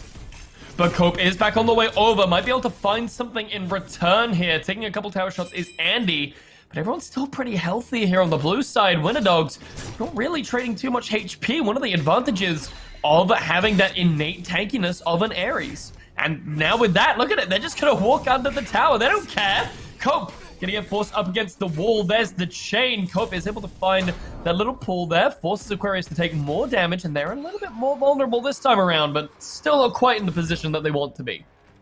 Yeah, it's a huge fixation from Winter Dogs. Both games around this solo side of the map as Big Yuji caught out by a Blinken from Blugan up in the air. You might be able to clear the wave, get a little bit of farm, bud. Good luck getting out, though. Yeah, apparently not having the dash available to him. Finally able to find it there, but the rollout is going to be good to slow him down. Blugan picks up one for the revenge pocket. That's going to be big. Normally, I don't advocate for giving the support the kill, but with the game that Blugan's been having, I think it's only right. But I like the play we saw from Big Yuji there. He immediately understands that there's no world he escapes this situation. He goes up in the sky, looks at his team, realizes, oh, they're all on the solo side of the map. I'm here alone. So he puts all of his fixation on making sure he's able to clear out that wave. And despite falling, he maintains a level lead over his opposition. Guy J just now getting his Devos stacked up nearly as much as Big Yuji, but doesn't have the boots available, still hasn't hit level 8 either. I'm sure Winter Dogs are feeling just fine around the duo. It's definitely not a bad, the best of a bad situation was made there by Big Yuji, and it really shows the quick thinking here from this player. And it's kind of a near mini passive of Rama, right? You get those couple seconds of clarity whilst you're up in the sky, nothing but you and the breeze, just relaxing, and you go, how can I make the best out of this situation? Oh yeah, I'll just clear the wave, nice and easy. And then you drop back down, and sure, then you're dead, but like, you got those nice relaxing couple seconds up in the sky just by yourself, and sometimes that's just what all you need. Sometimes it is all you need, but maybe we need a little bit more from Winter Dogs. They have established a lead from the self-off aggressive play from Gamma, but trying to keep up that same aggressive style has isolated himself here. Raiju not quite procced by Spreen, who's a little bit out of range. Crimson had the portal available if it did get a little bit stickier, but keep your eyes on Andenster as this game goes. He's been doing a very good job finding pressure on this Ares, but take a peek at his build. He's already switching off of that pure damage output, not even looking for the aura to make use of the passive. Instead, going immediately into that wing blade to counter out maybe the slow from Cerberus or the Vampiric Bat slow from the Camazotz. There's so many tools on Tiburones. It's a very heads-up buy from the jungler of Winter Dogs. I think it's a really good strategy, right? Anderson recognizes that he's not going to be like this big damage monster. He can't be, right? Actually, hold on, Aquarius in some trouble, but looks like the Tiburones not quite have the damage to be able to take him down before he gets through that defender of Olympus. GuyJ dunks into a wall, tries to get out, but there's just too many people here, too much damage, and the Winter Dogs once again take the... Sorry, I say once again, that's only the first death for the ADC. Third death total, though, for the dual lane as a whole, and GuyJ can't be happy about that. That's a really upsetting situation to be in. Yeah, especially considering he was inside the tier 2 tower. If I'm GuyJ, I'm screaming at my team, where are you guys at? Can I get a Geb shield or a counter rotation, guys? I mean, someone has got to come over here and stop this aggression from Winter Dogs. GuyJ has been left alone on an island, and already Big Yuji was ahead, so even further kills going to make it that much harder for him to find any fruition through this Chernobog pick. Maybe we see Tiburones make one of two decisions. Either send someone over to help GuyJ out, or they double down and keep pressure up in this soul lane, and potentially we see GuyJ just ult over like we did in game 1, but they certainly need to make a decision sooner than later. If they continue to allow Winter Dogs to choose fights wherever they want on the map, Winter Dogs are going to continually find wins on the map.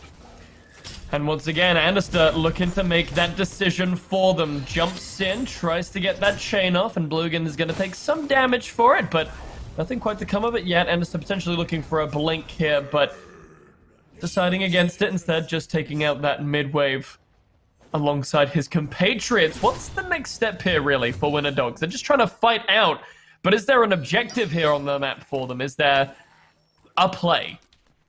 I mean, I'd love to see them go towards the Greater Scorpion on the Gold Fury side. They've already established a ton of duo pressure. I mean, GuyJ can't feel safe inside his tier 2 tower, right? So he's certainly not feeling safe enough to step up to the Gold Fury. And it's already seemed like Winter Dogs is very willing to bring the fight every single step of the way as Crimson gets caught out. A heads-up play from Blugan, catching all these tail end, but an escape clean! Uses the ultimate and breaks 17 ankles on the map.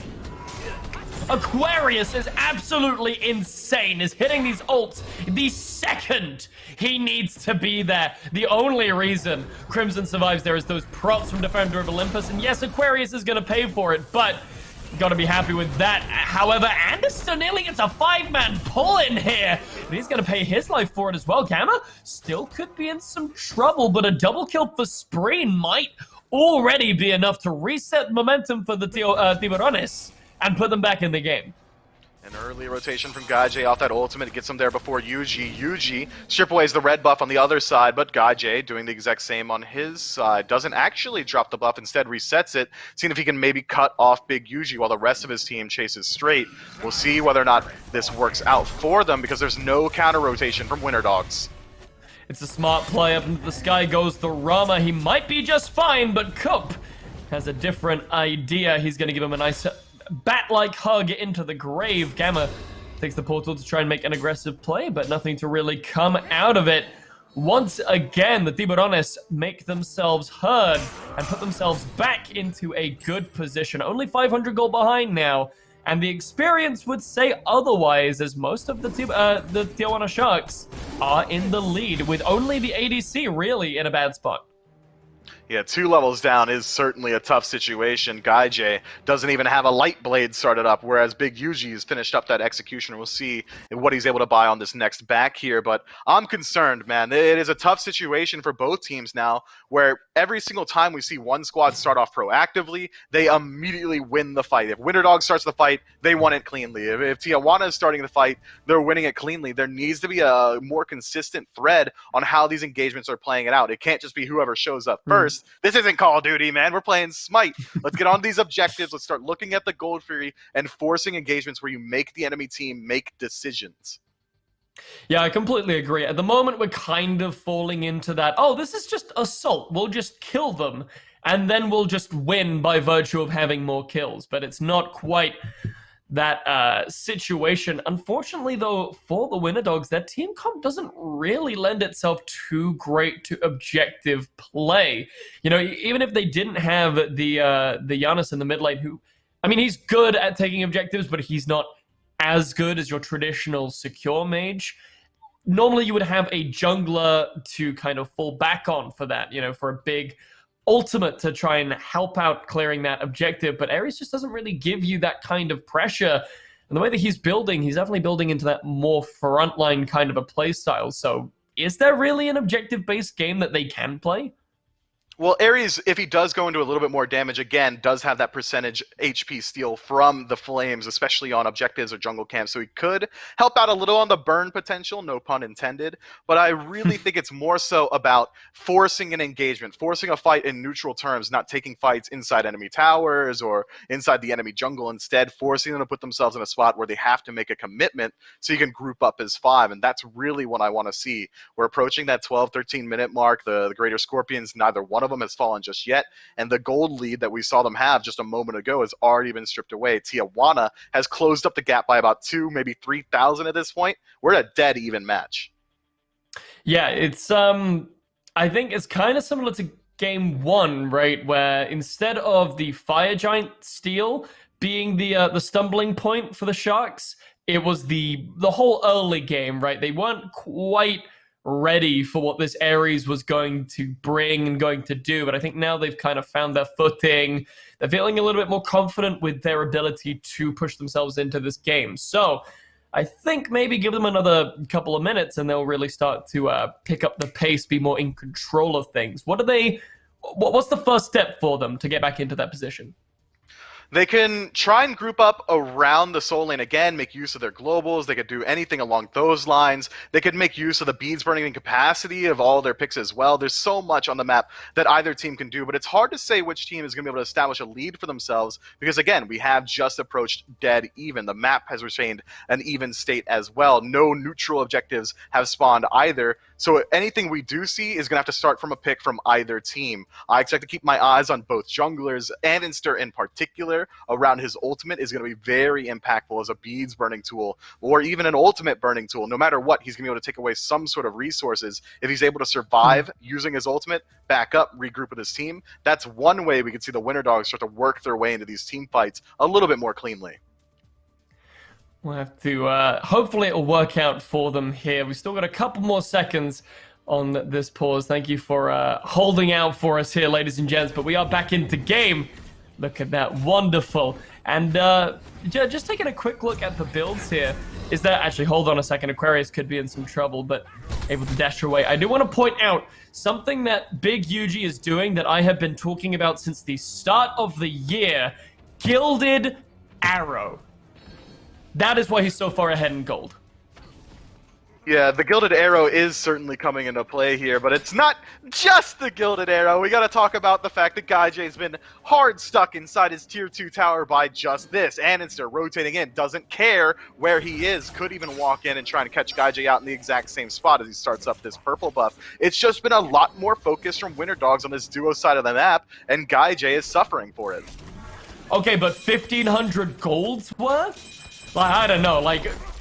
Sure, it's tactics as well, but this Gilded Arrow is just doing so much for Big Yuji, and the passive on it as well is just fantastic. Anyway, I'll rave about it later. At the moment, we got more important things happening. Gamma jumps on in to Spreen here, but he's already in some trouble. He's gonna fall down before he can get his full combo off. Anderster tries to go in for the assist, but Spreen's gonna take him down. Aquarius ulted in to try and help out his support, but he could end up paying for it. Unable to get the dash up. No charge for you, Aquarius. Down you go. Both Scorpions are still up, so no further objective for the Sharks at the moment. But that left Scorpion is looking mighty appetizing right about now. It Never is, mind. but Tiburones don't want to take it. They're still so close in gold. They know even if they do clear it out, it's going to be anyone's game around this gold tree instead. They're very willing to regroup, try and refarm the map, see if maybe they can strip away some buffs and find the lead there. As Big Yuji caught out on the right-hand side, thought maybe he'd be able to farm up for free. It's not that easy. Vampiric Bats does not find its way home. He survives a pretty long time, but finally, Coat Baby able to pick that one up for himself. Meanwhile, Guy J on the opposite side closes up that experience gap, able to push a couple waves himself and strip away a tower. Now we're starting to see a situation in which Tiburones can feel a little bit more confident in looking towards this gold tree. They've got the gold lead, they've stripped away a tier 1 tower, and they're looking oh so clean on these team fights. Okay, but like, why was he all the way that far up in the wrong lane? Like, that's what I want to know. Like, why was he in the right lane? Interesting play there from Big Yuji, but Guy J definitely not going to complain about it. As you said, he picks up a tier 1 here on the left-hand side, and now he's free to make some rotations of his own. Looking now towards the right-hand side, picking up the right-hand Scorpion first. That's interesting. It is. I like seeing any Scorpion fall, truthfully, and this makes it that much less of a threat in that even state. I mean, Pyromancer going down, not a huge deal. Aquarius going down, certainly a pretty big deal, though, especially considering the timing of that Greater Scorpion falling. Now, Aquarius not going to be available for a defense if Tiburones look to go for the Pyromancer after this tier 1 tower. Meanwhile, on the other side, what has Winter Dogs been doing all game? 16 full minutes of it, and they're looking to pressure out this duo side. Strips away the purple buff yet again. But at what cost? Yeah, well, maybe a solo tier 2. Very difficult position for Winter Dogs, who have been completely drawn out of the driver's seat by the Tiburones.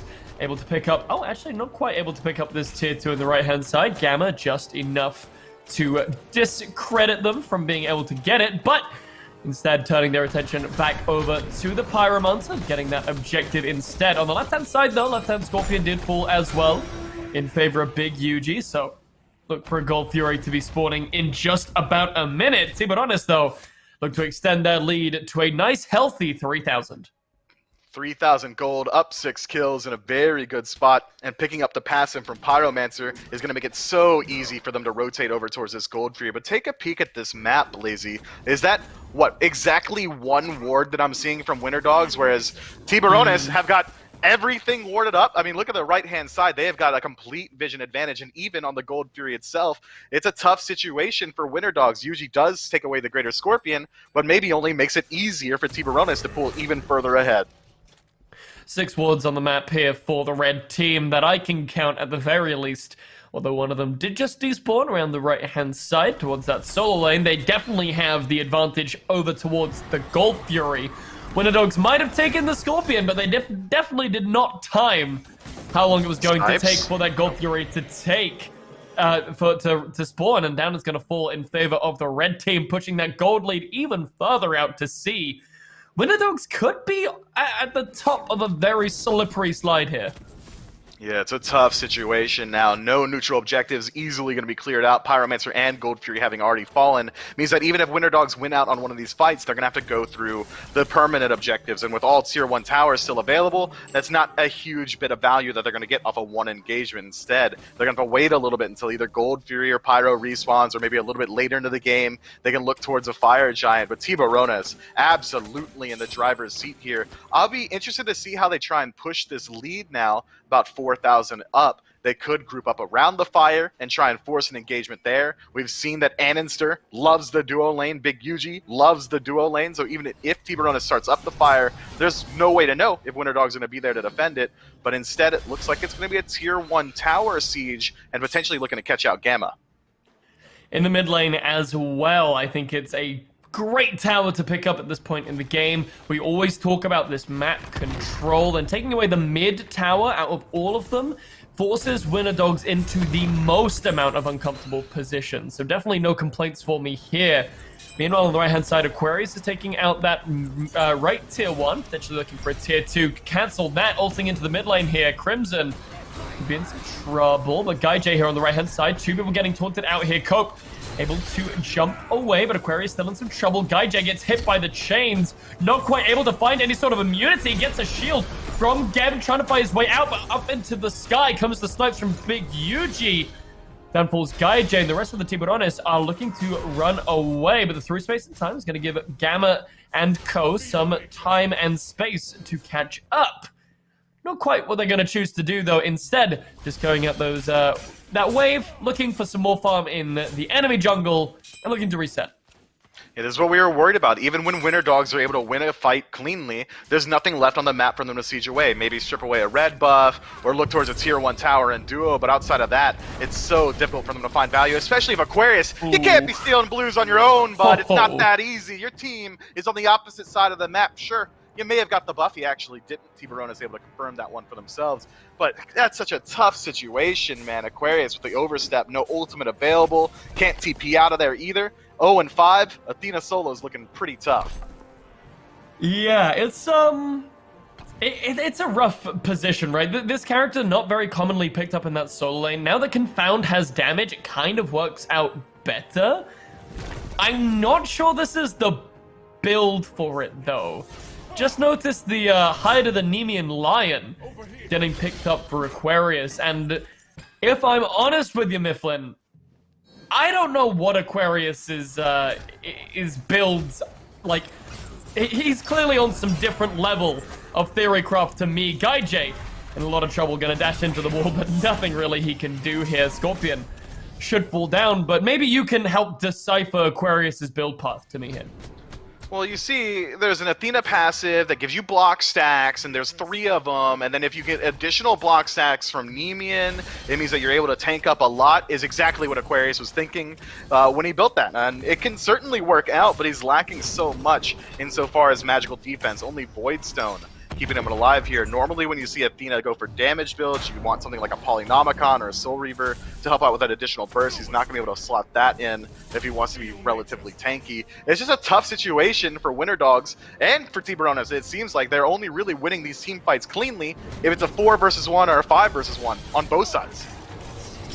Yeah, for sure. He'd could be looking to make that into a 4 versus 1. He might fall down here, but able to jump over the wall. Oh no, he's gonna get caught up by the harpies. Big Yuji, though, gonna confirm that kill with the snipes.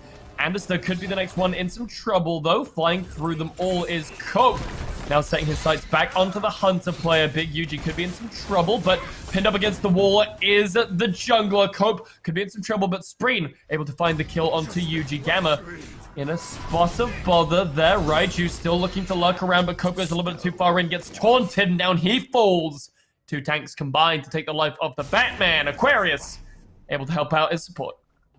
A little bit of an overextension there from Cope, baby, taking the fight inside the enemy tier 2 tower. It's a very risky time to go for plays like that, considering Pyromancer just spawned and the Gold Fury's just behind it as well. Winter Dogs have done a very good job in these fights, splitting up the map, able to strip away a couple kills here and there, closing up that gap, and already Gold completely equalized. Neutral objectives respawned, and defensive positioning afforded to the Order side team. They could look towards the Gold Fury here, but it's going to be very difficult to clear out until their Hunter respawns. So instead, I imagine we see them reset, maybe regroup again, and try and get there before Cope's able to get there.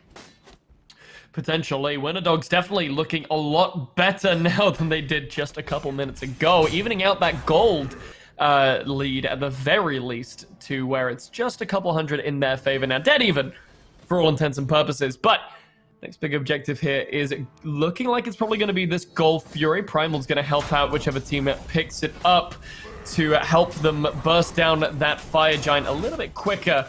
It doesn't really look like Tiburones are either in much mood to or are in much want to defend this Gold Fury, as it's going to fall down for absolutely free to the Winter Dogs. It will, but look at the gold. It's still only about 800 separating these two teams. 23 minutes in, it's not really that much. It's not enough to create the gap. It's more so about the passive from that Primal Fury, making it easier to clear out jungle bosses like Fire Giant, get defense and additional power against it, or even the Pyromancer. But Tiburones instead have grouped up first. Looking at the Pyromancer, should be able to clear it out pretty quickly. The only one in range to contest it is Yuji. Might look for the ultimate steal, but instead going to go ahead and play it a little bit safer. Does not want to give his team any bit of risk here. Going to clear out that ward as well. No, not this time. But look at Winter Dogs. The defensive positioning reestablished around the Fire Giant. They're looking incredibly confident. They might be willing to force the fight. They definitely want it, but Gamma stepping a little bit too far up for now. The rest of his team, though, has now finally caught up with him, blinking forward. There's Blugan in a bit of trouble. Sunder hits him. Down falls the Rock. Not even Cataclysm able to come out in time. Down they fall. Winterdogs now charging over towards this Fire Giant. Only 4 people left on the board for the Tijuana Tiburones. But they're all spread out across the map. They either don't know or don't care. Once again, there is no way they should be letting this Fire Giant go down for free, but they don't care. Mifflin, what are they doing? Well, they're licking their wounds, man. They're holding a memorial service for Blugan. 20 seconds left on that respawn as Heed gets caught out and loses out on his beads. Lawbringer ultimate used, but not quick enough. Aquarius left by the wayside, but Heed left alone, surrounded by 4. His days are numbered. Goodbye, Doggy. Had to take him out the back of the tower like old Yella. Big UG claims credit for that kill. Sad. Pushing down this tier 2. You're welcome.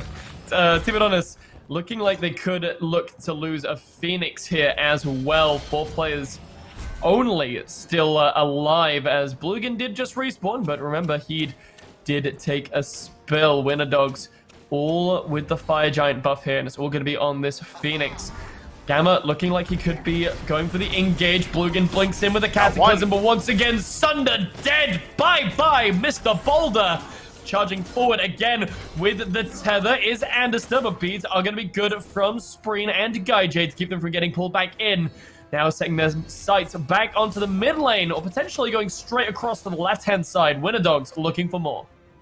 They're seeing if maybe someone's going to step too far forward. I don't think Cope saw them here. He's gone too far out. Going to have to use the Bat Out of Hell to use for the escape. But Aquarius hot on his tail as it's Crimson. Jump out, pretty clean. Gets him out of the situation, but exposes the Phoenix to the enemy team.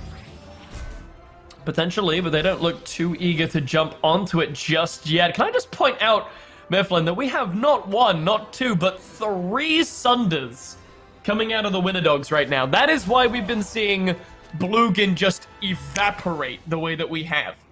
I think AJ would be very happy with this development.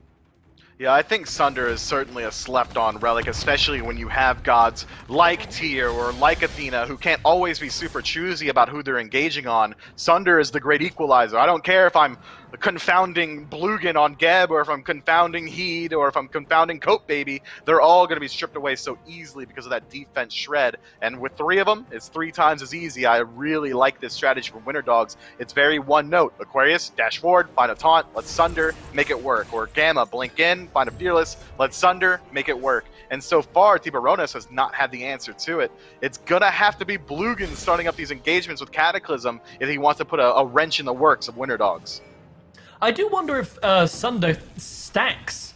I don't think I've ever actually, been in the situation to ask that question, but if that stacks up as well, not that I think it's really worth it. 20% extra damage is definitely more than enough to take down absolutely anyone, as we've seen, and Winterdogs pushing their advantage even further. Down falls the tier 2 in the mid lane, and Tiburones finally, with a 5-man defense, not 4-man strong this time around. Cope really waiting deep around the corner here.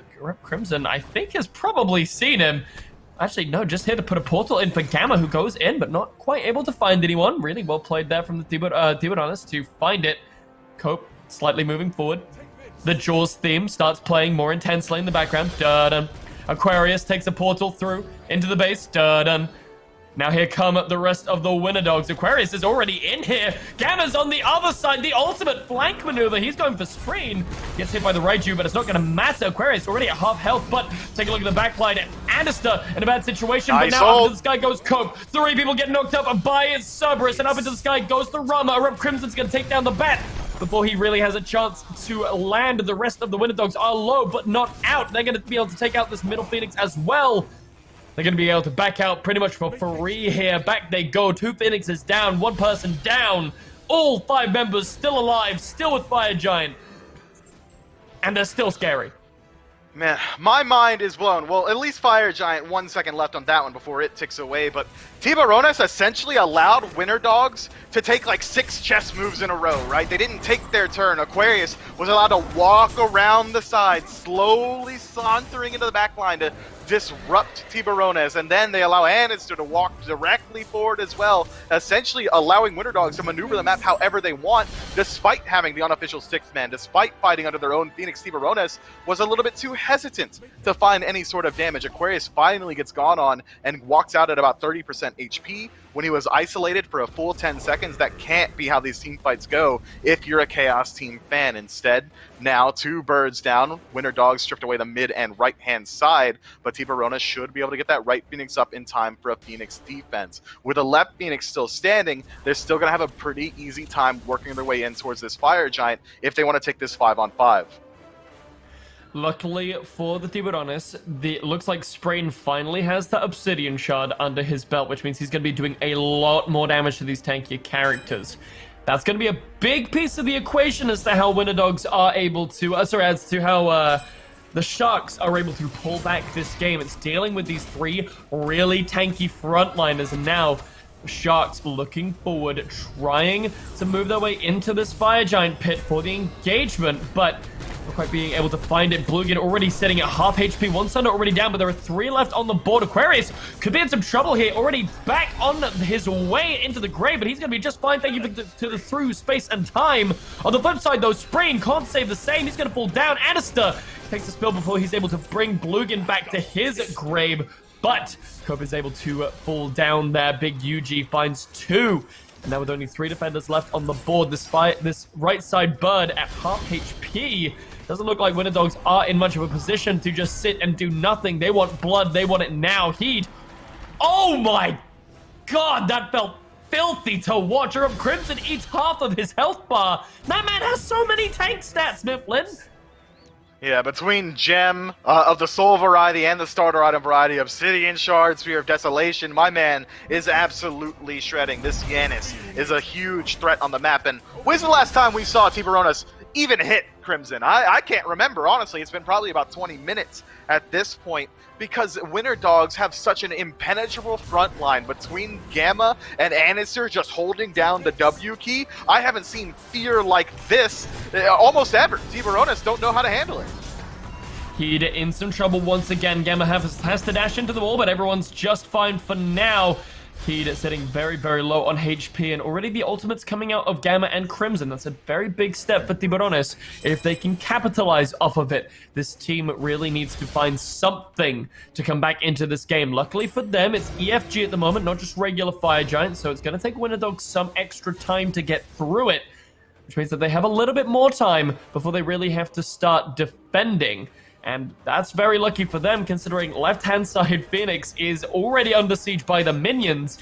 Mid Phoenix is about to come up, 2 more fire waves available to it. Right-hand Phoenix still going to be a little bit longer, but Winter Dogs still in a good position to try and take this EFG.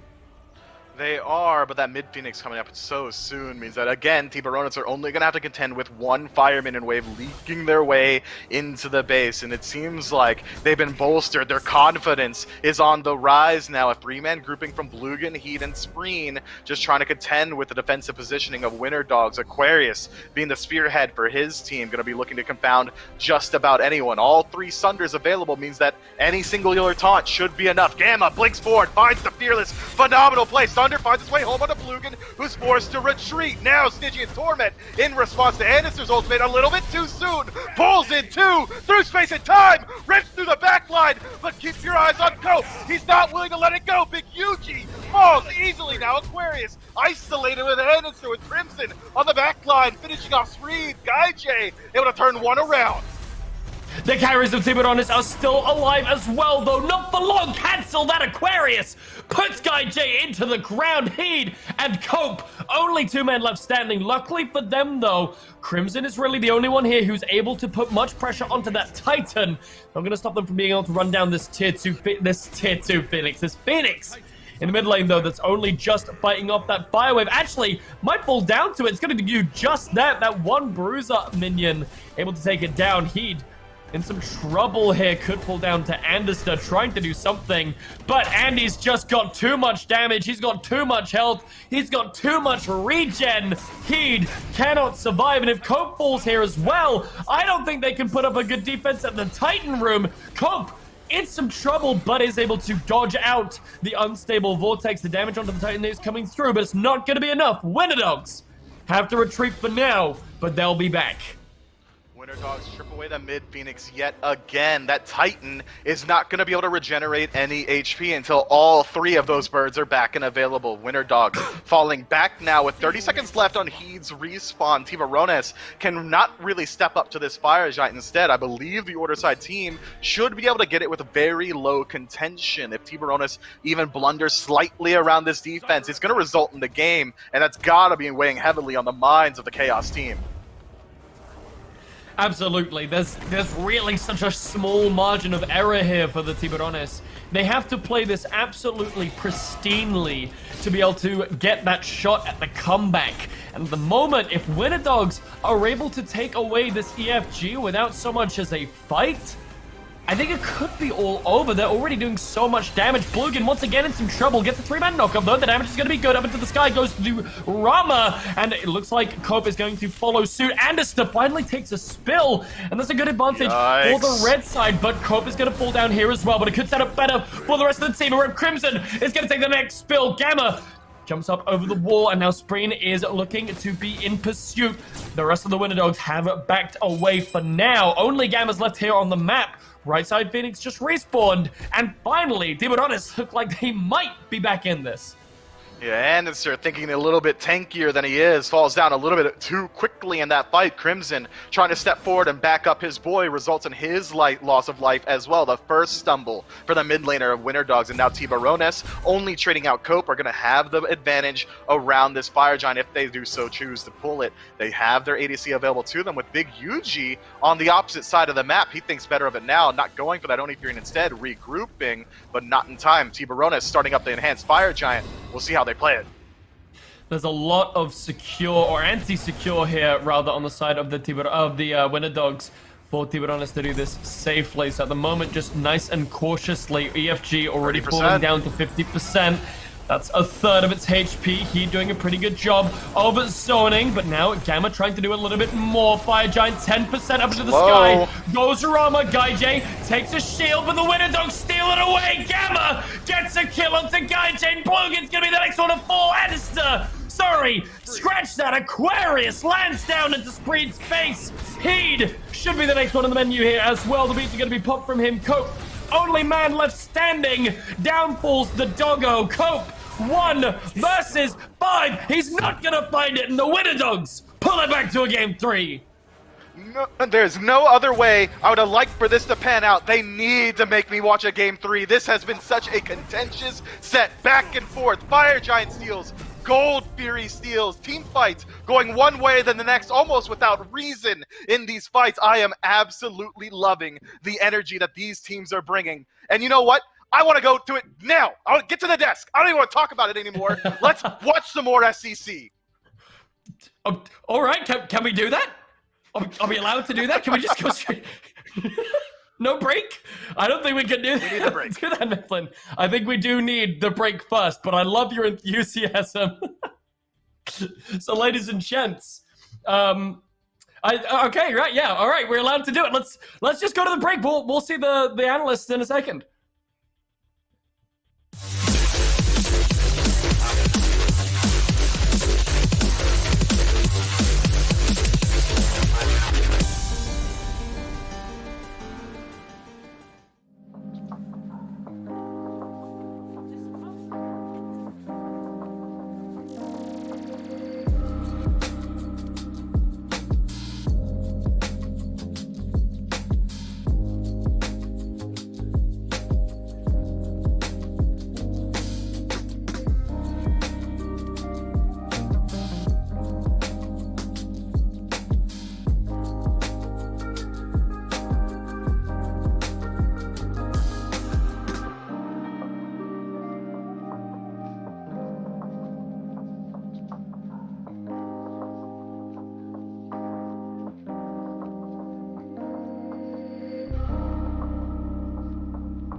Wow, welcome back to the SCC here in North America, and Gore, another crazy ending to one of these games. These teams have got to be thinking, what do I have to do to win one of these games easily? Why do I always have to be so much work? And that's just how it is. These teams are so evenly matched, it's so back and forth, that even with that crazy start to the game that Gamma had, it still took like 30 more minutes for one of these teams to finally get a little bit of space, and that was Winter Dogs this time. I mean, we were talking about it at one point, too, where it's just like, man, no matter what they did at the very beginning, Gamma there for Winter Dogs, it didn't matter. Like, I mean, it felt like he did, like you said, so well. All of the setup, the way they played. The first 10, 15 minutes were Winter Dogs' game, and then 30 minutes later, it became Winter Dogs' game again. Like, there's like this murky middle ground for both of these teams. I want to say it's Tiburones playing very, very well.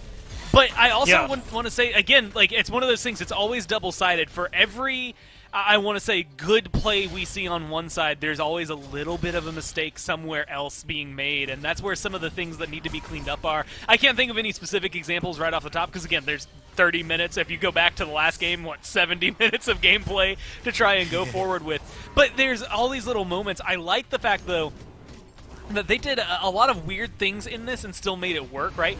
Things got murky in the middle for them, but being able to run an Ares jungle, which is something we've seen, just not often, put Athena over there in the solo lane, use the tier support even, which is something I would argue that we've really only seen Jake run successfully, like, to the maximum effort that we've been able to see out of it. A couple of other players have been able to make it work, but come on, Jake is the OG for it.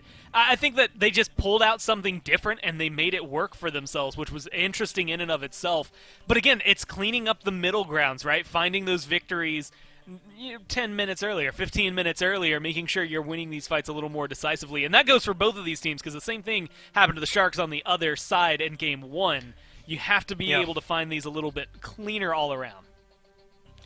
Yeah, I got to agree, man. And a lot of it seems to be the mid-game for this Winter Dogs team right at this point, when people are rotating a little bit more often, when you really need to start grouping up and playing around objectives, where they get a little bit lost when they're not all on the same target, when they're a little bit unclear about when and how we're engaging, and someone ends up ahead of everyone else and they end up getting picked off. That's where this Winter Dogs team can struggle. And I mean, to speak about the objective focus, remember how long it took for that Greater Scorpion on Gold Fury to go down? It took like 18, 19 minutes, and then finally they got it, and really most of the fighting after that happened over near Fire. It feels like some of the prioritization is a little bit off for both these teams, and I think that's to be expected. These teams are going to have to work into a groove after that long, grueling qualifying process here in the SCC before I think they really hit their rhythm. But Gore, we'll get a chance to see how they establish that rhythm right here and now in the picks and bans for game number 3.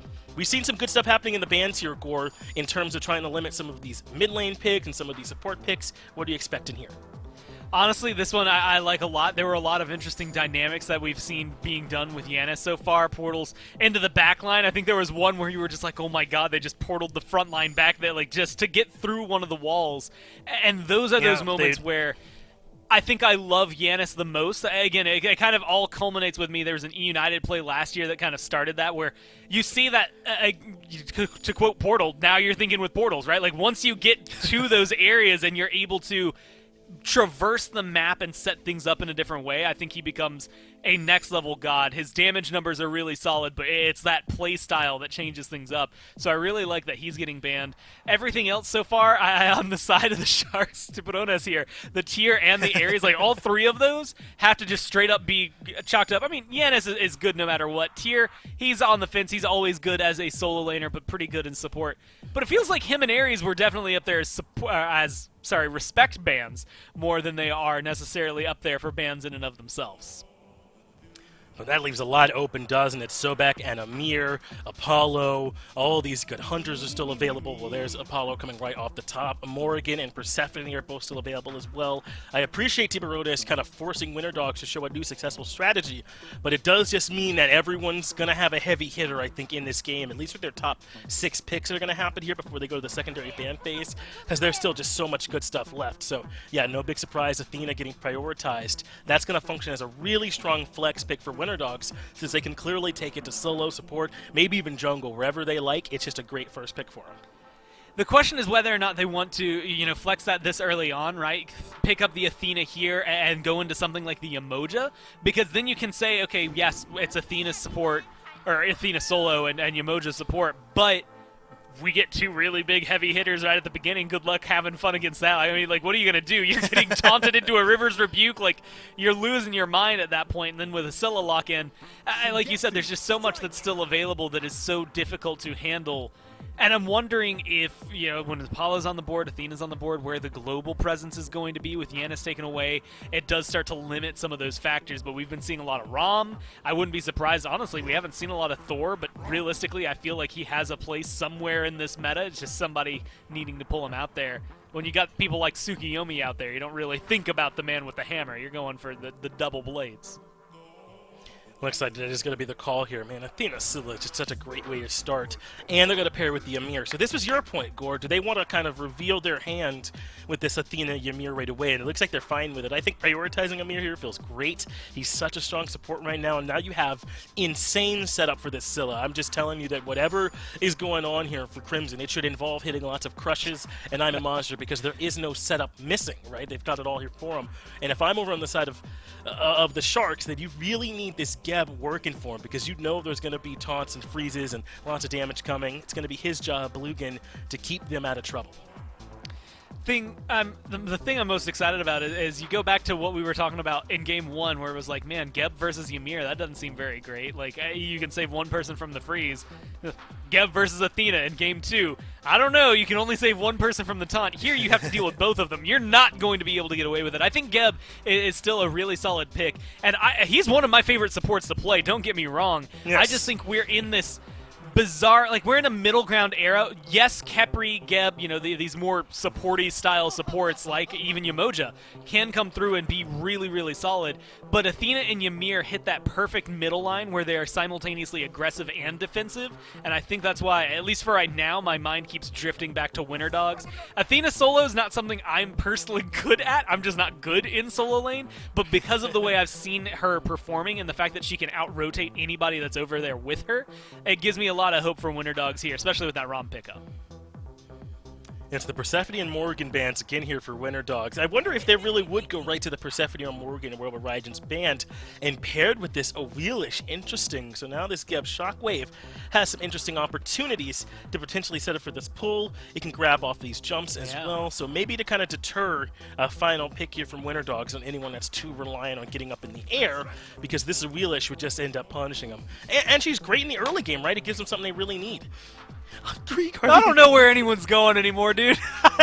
I'm trying to, like, so Ares jungle, in my mind, translates to Ymir jungle? Maybe Athena jungle? Like, those are the two that I see going over there.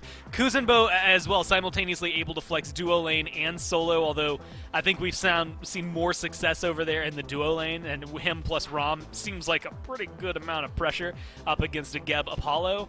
But in a way, I like what Winter Dogs is doing, which is flexibility upon flexibility, right? Like, the fact that you are bringing in this triple tank meta, which, again, depending on the game you're talking about, triple tank meta can make or break certain things. It gives Apollo a surefire build. You know he's going to want to go for pin because there's so many tanks on the other side, but it's going to be so difficult to deal with because while you might outdamage them, they'll outlive you just outright here, and that's going to be the danger.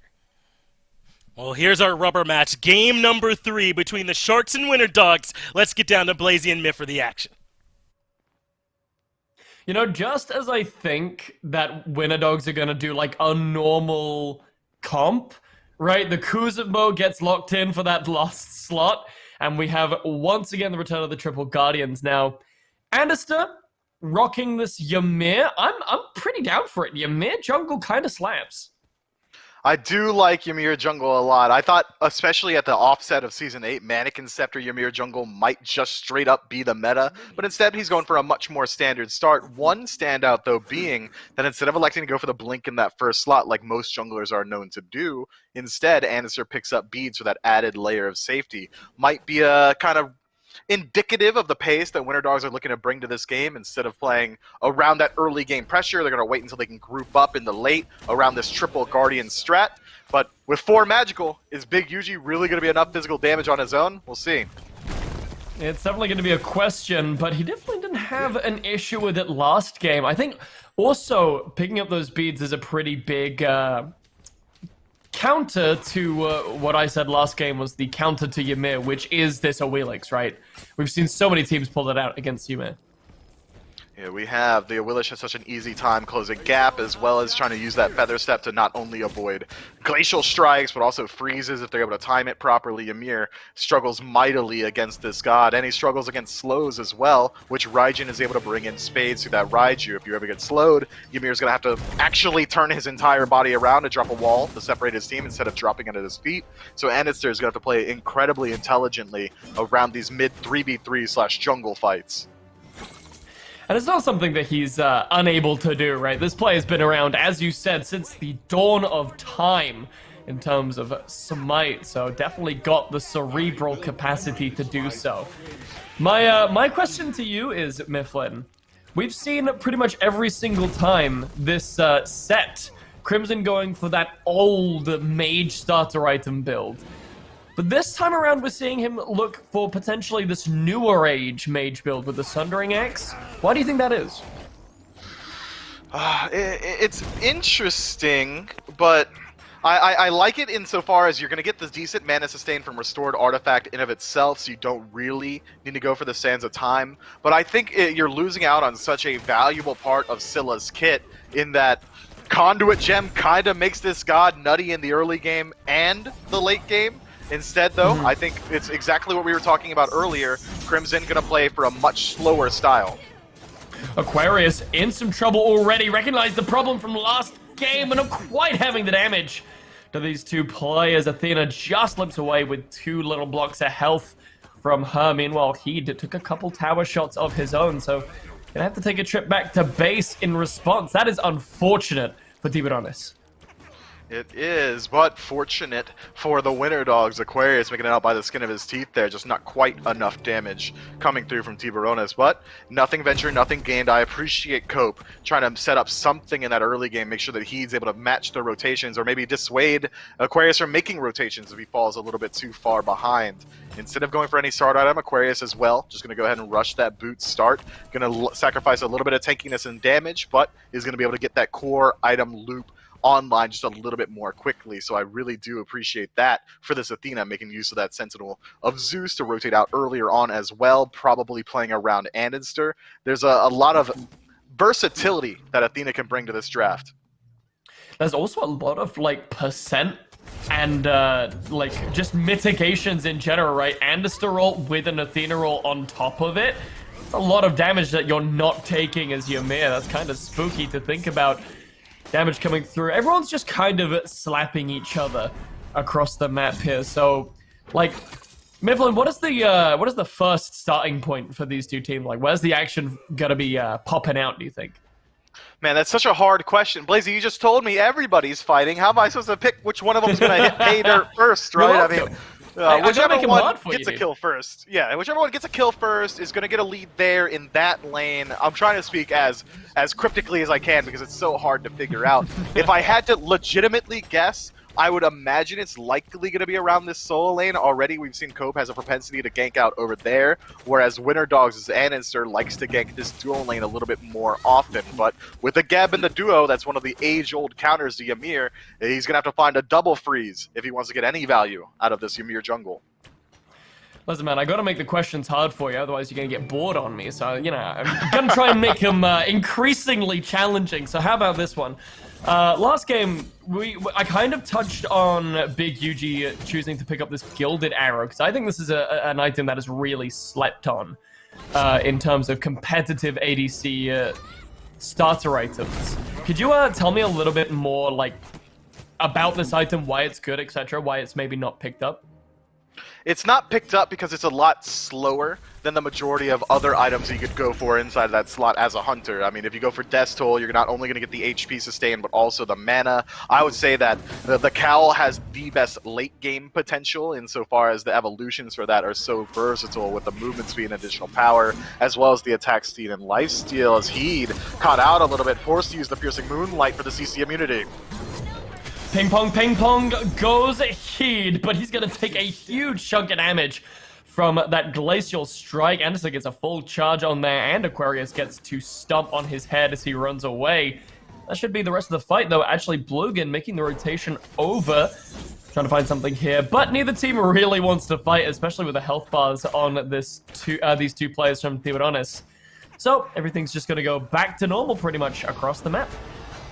Interesting that we didn't see Tiburones at least attempt that blue buff invade. They had the numbers advantage on that right-hand side, especially considering Spreen had spotted out the rotation from Crimson and Gamma into that left side jungle. There was going to be no reinforcements for the Winter Dogs on that side, but instead going to play it a little bit more passively. In a Game 3 situation, you do not want to make mistakes throughout the early. It can snowball into something much larger. I understand why both teams are playing a little bit slower paced here, but so far, only one team's established a very slight lead, and that's Winter Dogs, likely around this neutral camp control. Just farming a little bit more efficiently. It's not really anything to write home about. As you can see, Tiburones now pretty much evening it up just by getting a wave or two, and it's just going to keep ebbing and flowing back there. Actually going aggressive on the left-hand side, Gaijay dashing in with the moves. Big Yuji getting some pretty decent poke on him here. He's actually falling down to a third of his HP. That's, Gaijay. All right, man. Okay, leave him alone. Yeah, this dude's got some SPL experience under his belt. He knows when he's allowed to play aggressive, and having the ultimate available through the sky, he knows that even if someone shows up, it's pretty unlikely that he falls with his beads available as well as the ultimate. He can get out of those situations pretty easily, so I agree with his decision to try and force out Big Yuji as quickly as he can, at least make him not get 1 or 2 minions gold worth from that tower. So clean play from the Apollo on the other side, but someone's going to address that pretty soon. If he continues to play that aggressively, a rotation from Crimson and Anitzer, or maybe an ultimate from Aquarius, there's a lot of presence they can show on this duo side.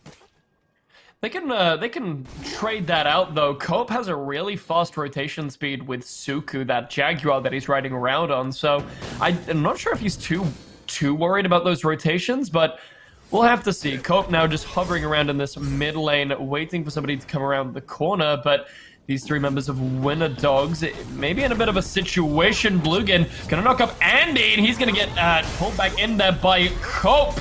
Before Aquarius gets to land, he's gonna fall down. Anister takes a spill, but Aquarius is able to jump down from the sky. Spreen getting aggressive here, but speaking of the sky, here comes Gaijay through it. Gamma forced to ult away, but he's gonna get stunned out there. So nice, beautiful is that Mez. Cope claims credit for that kill. 2 for none is Tiburones. There's gonna be a quick bang for the game. 8 minutes in. And now a 1,000 gold lead, the first time this match separating these two squads by a sizable amount, but not much they could do at this point in the game. Only 8 minutes, can't really feel too confident moving in towards that Greater Scorpion. They don't want to allocate all that time and instead have to go back to farming immediately. So Tiburones, although picking up 2 for free at a very low cost to themselves, aren't quite able to push their lead much further than that. For now, though, just back to slapping around everyone across the map. He'd finally finding a decent advantage over Aquarius at a level up at the moment. Starting work on what I can assume to be probably an Unchile to try and deal with the damage from Aquarius. It's going to be pretty effective on Erupt Crimson as well as Andister and Gamma, so getting a lot of bang for his buck there if he decides to build into that Silence Shield to give it a cool little abbreviated nickname. You're welcome, Mifflin. Take that. Yeah, I'll take that, and I'll go ahead and transition it smoothly. Smooth segue here. Take a peek at Andinster's build. He's going to go ahead and reprise that Winged Blade in that first slot. Seems like he's a really big fan of this item. Now, maybe just to deal with this Raijin. That Raiju slow is so impactful, and to deal with all the Tsukuyomi slow as well, making sure that he's not getting caught out by his own wall. It is going to sacrifice a little of that early damage potential that Ymir brings, especially from that Frostbite passive. He's going to make it a little bit safer, though, which makes sense. Winter Dogs have already established that they are looking for a much more late-game style team fight identity in this match. It's kind of reminiscent of what they were doing in Game 2. No reason that Anderson needs to force some damage out in the early. Also helps him out with that rotation speed. Heat could be in some trouble. I thought he was going to be just fine. Actually forced to use the P's, not quite. Falling down to the Glacial Strike, though, gets a little overly ambitious there. Jumps straight into the carpet, but with that distraction onto the right-hand side, Tiburones go ahead and clear out that left side Scorpion and push their lead just that little extra bit further as they get ready for the Gold Fury. I really like how Anninster approached that fight. He realized he needs to save the freeze for the Kusari Gama. Doesn't want to get stunned off by the Tsukiyomi. So he leverages the movement speed passive from the literal speed buff as well as Wingblade to work his way forward and find the Glacial Strike, forcing Heed to use the Kusari Gama earlier, and then is able to strip away those beats. It's a very heads-up play from Anninster.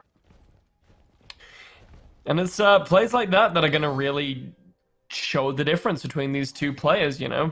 It's been a long time since Andy entered the league, and he's been around a little while, but definitely does not share Andister's tenure, so it's really exciting to see that dynamic play off. Meanwhile, around the rest of the map, again, everyone's just farming. It's a really weird experience for me here, Mifflin. I'm really not used to NA games being this slow and steady. It's a very strange and unique one for me, but on the right-hand side, Andister not looking to keep that pace.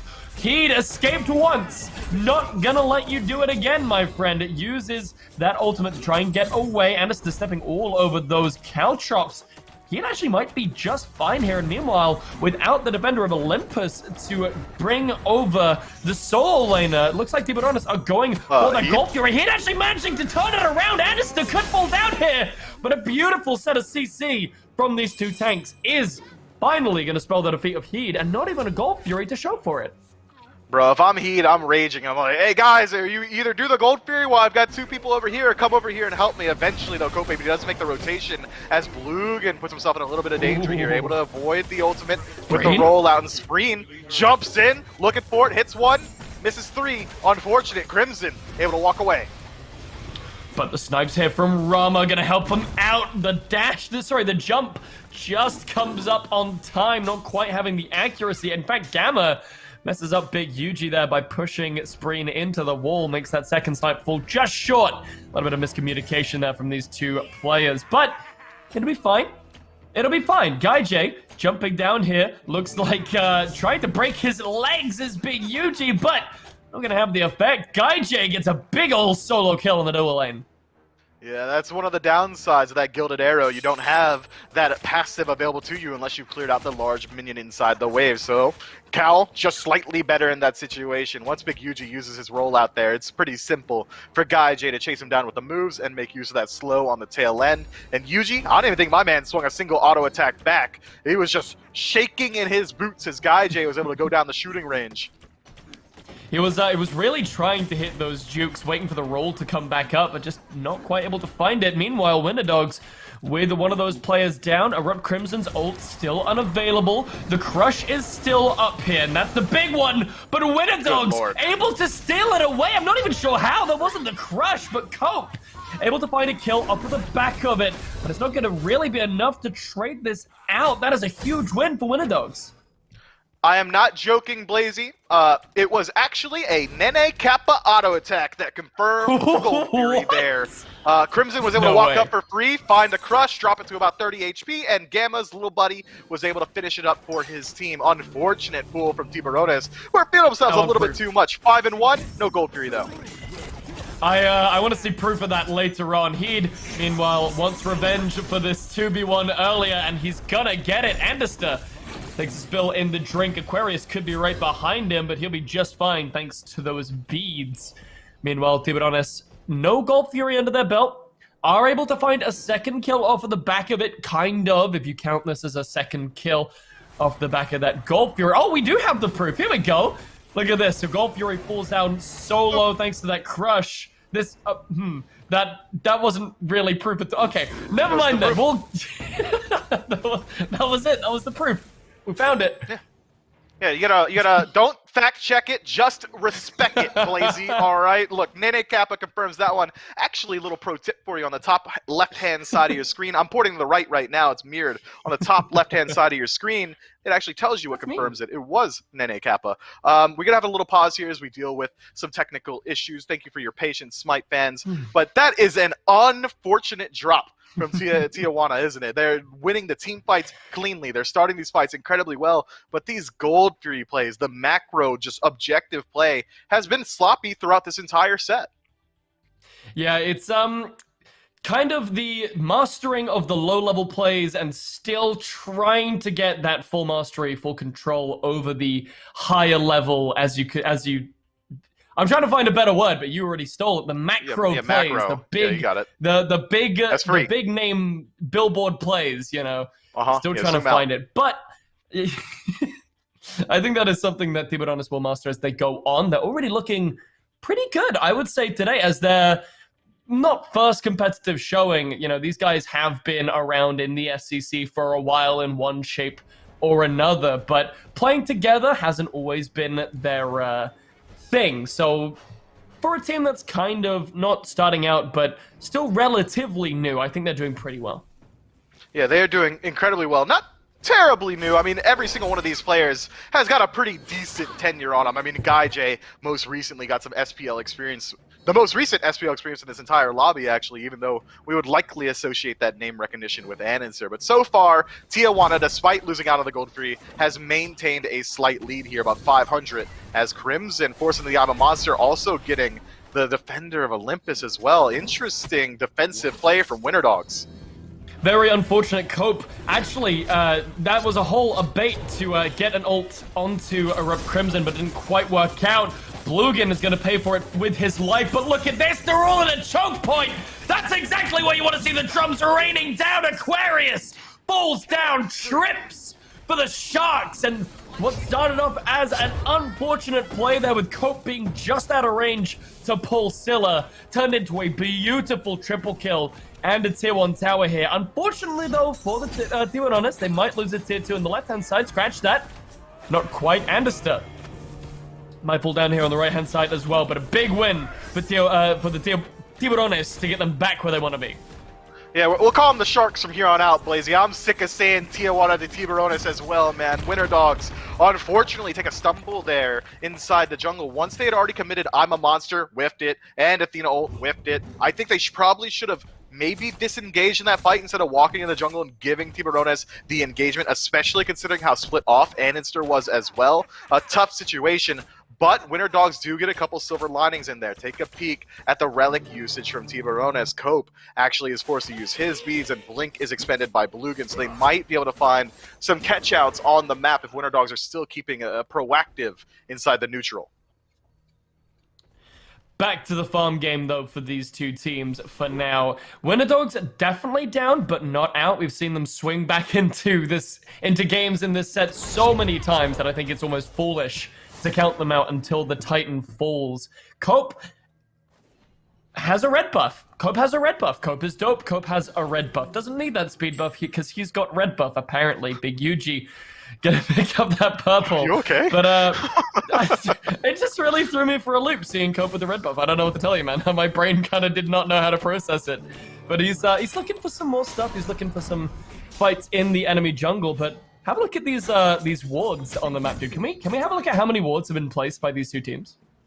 Man, there is a ton on the map, and it's all Tiburones. They've got the gold to blow, right? 3,000 in their favor, but now Pyromancer being looked at on the opposite side of the map, and this is what wards give you. They know when Winter Dogs are going to be approaching. They know that they don't have vision on this Pyro. They know it's going to be a free objective. Gamma, the only one who's remotely in range to steal, and you can't rely on Nene Kappa to make it happen multiple times in a row. Tiburones are starting to run away with it. All I'm hearing is that if Tiburones don't win this game, then I have a permanent excuse to not buy wards because they don't win games. That's all I'm hearing. Thank you, no more discussion needed, Your Honor. Heed in the 2v1 once again. Let me know if you've heard this one before. Him versus Anderster and Aquarius. This time, though, Gamma joining the fight. He did get hit by the Sunder, and there are just too many bodies around him. He can't go anywhere. Down he falls, but with three members of the right-hand side, and Defender of Olympus is still up. Scratch that. So this Oni Fury isn't 100% free. Wait for the snipes! Nearly! Not quite able to find it, though. This time is Big Gaijay? Wait, Gaijay, don't do it to him like this, bro. This is dirty. All right, I thought maybe he was going to dash in there. It looked like he was really feeling himself upset that even Big Yuji would consider attempting a steal over there. I mean, unfortunate situation that he wasn't quite able to steal it away this time. Tiburones absolutely starting to establish a dominant state on the map. 3,000 gold in the lead. 9 and 3 is the slash line. Neutral objectives all going their way, except for the first gold period, which was stolen again by Nene Kappa. Don't fact check it. Just respect it. Yeah, I mean, we didn't see it happen, but it happened, we promise you. Winter Dogs, at the moment, still in a bit of an odd situation. What is the play here for Winter Dogs, right? They've been kind of on the back foot here. I would really like to see them again, and I said it in Game 1 and Game 2, play around Erupt Crimson. They've been playing around Anister in the jungle. They've been doing whatever they can on solo side, or they've been ganking the duo, but they have not used this triple Guardian composition to set up for Scylla almost ever. I mean, a taunt in I'm a Monster just works. A freeze in I'm a Monster just works, but we haven't seen it.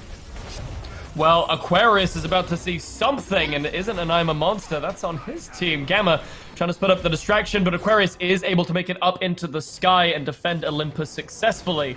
He's going to land down over towards Anderster and find his way out. Meanwhile, Tiburones, no defender of Olympus available to try and steal this away or to attempt to help one of the Winter Dogs steal this away. So they're going to go back onto the Fire Giant.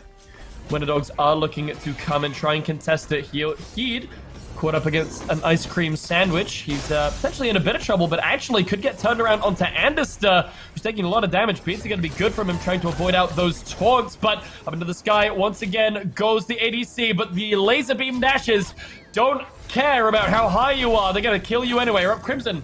Next one to fall, and Anderster should be next one on the list as well. 3 people down now for the Winter Dogs. Aquarius trying to taunt back Guy J, but the dash is going to be good. Fire Giant.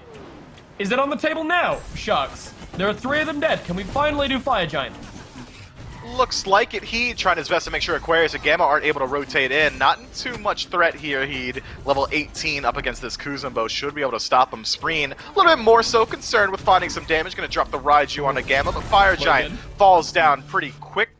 Blugan makes it out by the skin of his teeth. Nice eyes there, Blazy. And now, Fire Giant on 5 members, 21 minutes into the game, with a 5,000 gold lead to boot. Only 3 Tier 2 towers standing between Tiburones and the exposed birds of Winter Dogs. It's going to be a tough situation, but Triple Guardian composition, playing around Scylla, all of that is much easier to achieve once the game simplifies in the defensive state. Tiburones are going to have to group up as 5 to look for a siege, which means that Winter Dogs are going to have the opportunity to take a tried and true 5-on-5 engagement. Not to jinx it, man, but if we have any hope of getting a pre-40-minute game in this set, it's gonna be this one, right? The last 2 games, Erupt Crimson didn't have a death until, like, 30-odd minutes. This time around, he already has 3. So, like, all of Winter Dog's cards are down. Tiburones really need to push this advantage, I feel like. And I feel like that's where? Left tier 2? I think that's probably the best place to start. Start on left tier 2, and we'll see how confident they're feeling. I think Tiburones' best bet is to continue pushing forward after this tier 2 and attempt a Phoenix instead of going for every single tower this time around, because if you take a peek over at Winter Dog's Relic selection, they are majority down. Beads Aegis not available for Big Yuji. Beads Aegis also not available for Crimson. Both of those making it very appetizing to try and look for a 5-on-5 engagement here, but instead, split up the map, push everywhere, and split up your opposition as well. Divide and conquer. Winter Dogs have to make some decisions. Who's going to defend the mid Phoenix? Who's going to defend the left side? Well, defending the left side is absolutely everyone, apparently, except Erupt Crimson and Big, who, well, Big Yuji is kind of on the fence still. He hasn't quite decided which one he wants to defend. Aquarius has now toddled on over to the mid lane, but he's dashing straight back in now. Blugan blinks in with the Cataclysm, but it looks like he's already going to be dead. I'm a Monster. Going to find the first kill of the game. Gamma could be looking for more here. Up into the ultimate goes Spreen, but he's going to fall down. What happened, Tiburones? They've just all kind of evaporated here. Gamma might be the first one to fall down. Now through the sky comes Gaijay, but he's going to absolutely whiff it on everyone. Heed is going to take the next spill of the engagement. Gaijay in some trouble as well. Manages to slip between the side of the ice cream sandwich and the wall, but dashing forward is the rest of Winter Dogs, and they are looking pretty hot on Gaijay's tail. He doesn't have a lot of places to go with that ultimate down, but jumping back in is Cope. He's going to be able to find a kill onto Erupt Crimson now. The biggest target now left to find. Aquarius is going to provide the springboard to launch him into his death, and Gaijay goes... Gaijay goes Back in. big, dashes in, an absolute legend, does not take wounds on his back. Gaijay, a practitioner of the Bushido code, only has wounds on the front going into the opposition. True bravery across the board, will not allow his team to be only 4 dead. Meets them on the other side of the river Styx, a unfortunate fall there, and Winter Dogs able to get a gold fury. You really just went all in on that, huh? Hey, why not, right? I mean, that's what Gaijay did. He really did. No S key, only W. Only W, Mifflin. Oh, yeah. That's incredible. Very interesting turn of events. What kind of happened in that fight, Mifflin? Because it looked so well for Tiburones, and then, like, Winter Dogs just kind of ate all of them. Well, I think we can go all the way back to the very beginning of the engagement. We saw Blugan try and get aggressive on this Geb pick. Blinks in for the Cataclysm, hits one guy, and immediately gets beads, and then he dies to I'm a Monster, which gets reset. And from there, Tiburones never really regrouped. Gaijay had to go back to base and then fly back in all the way. It takes like 15 seconds to fly all the way across the map. That's 15 seconds that your largest member isn't there.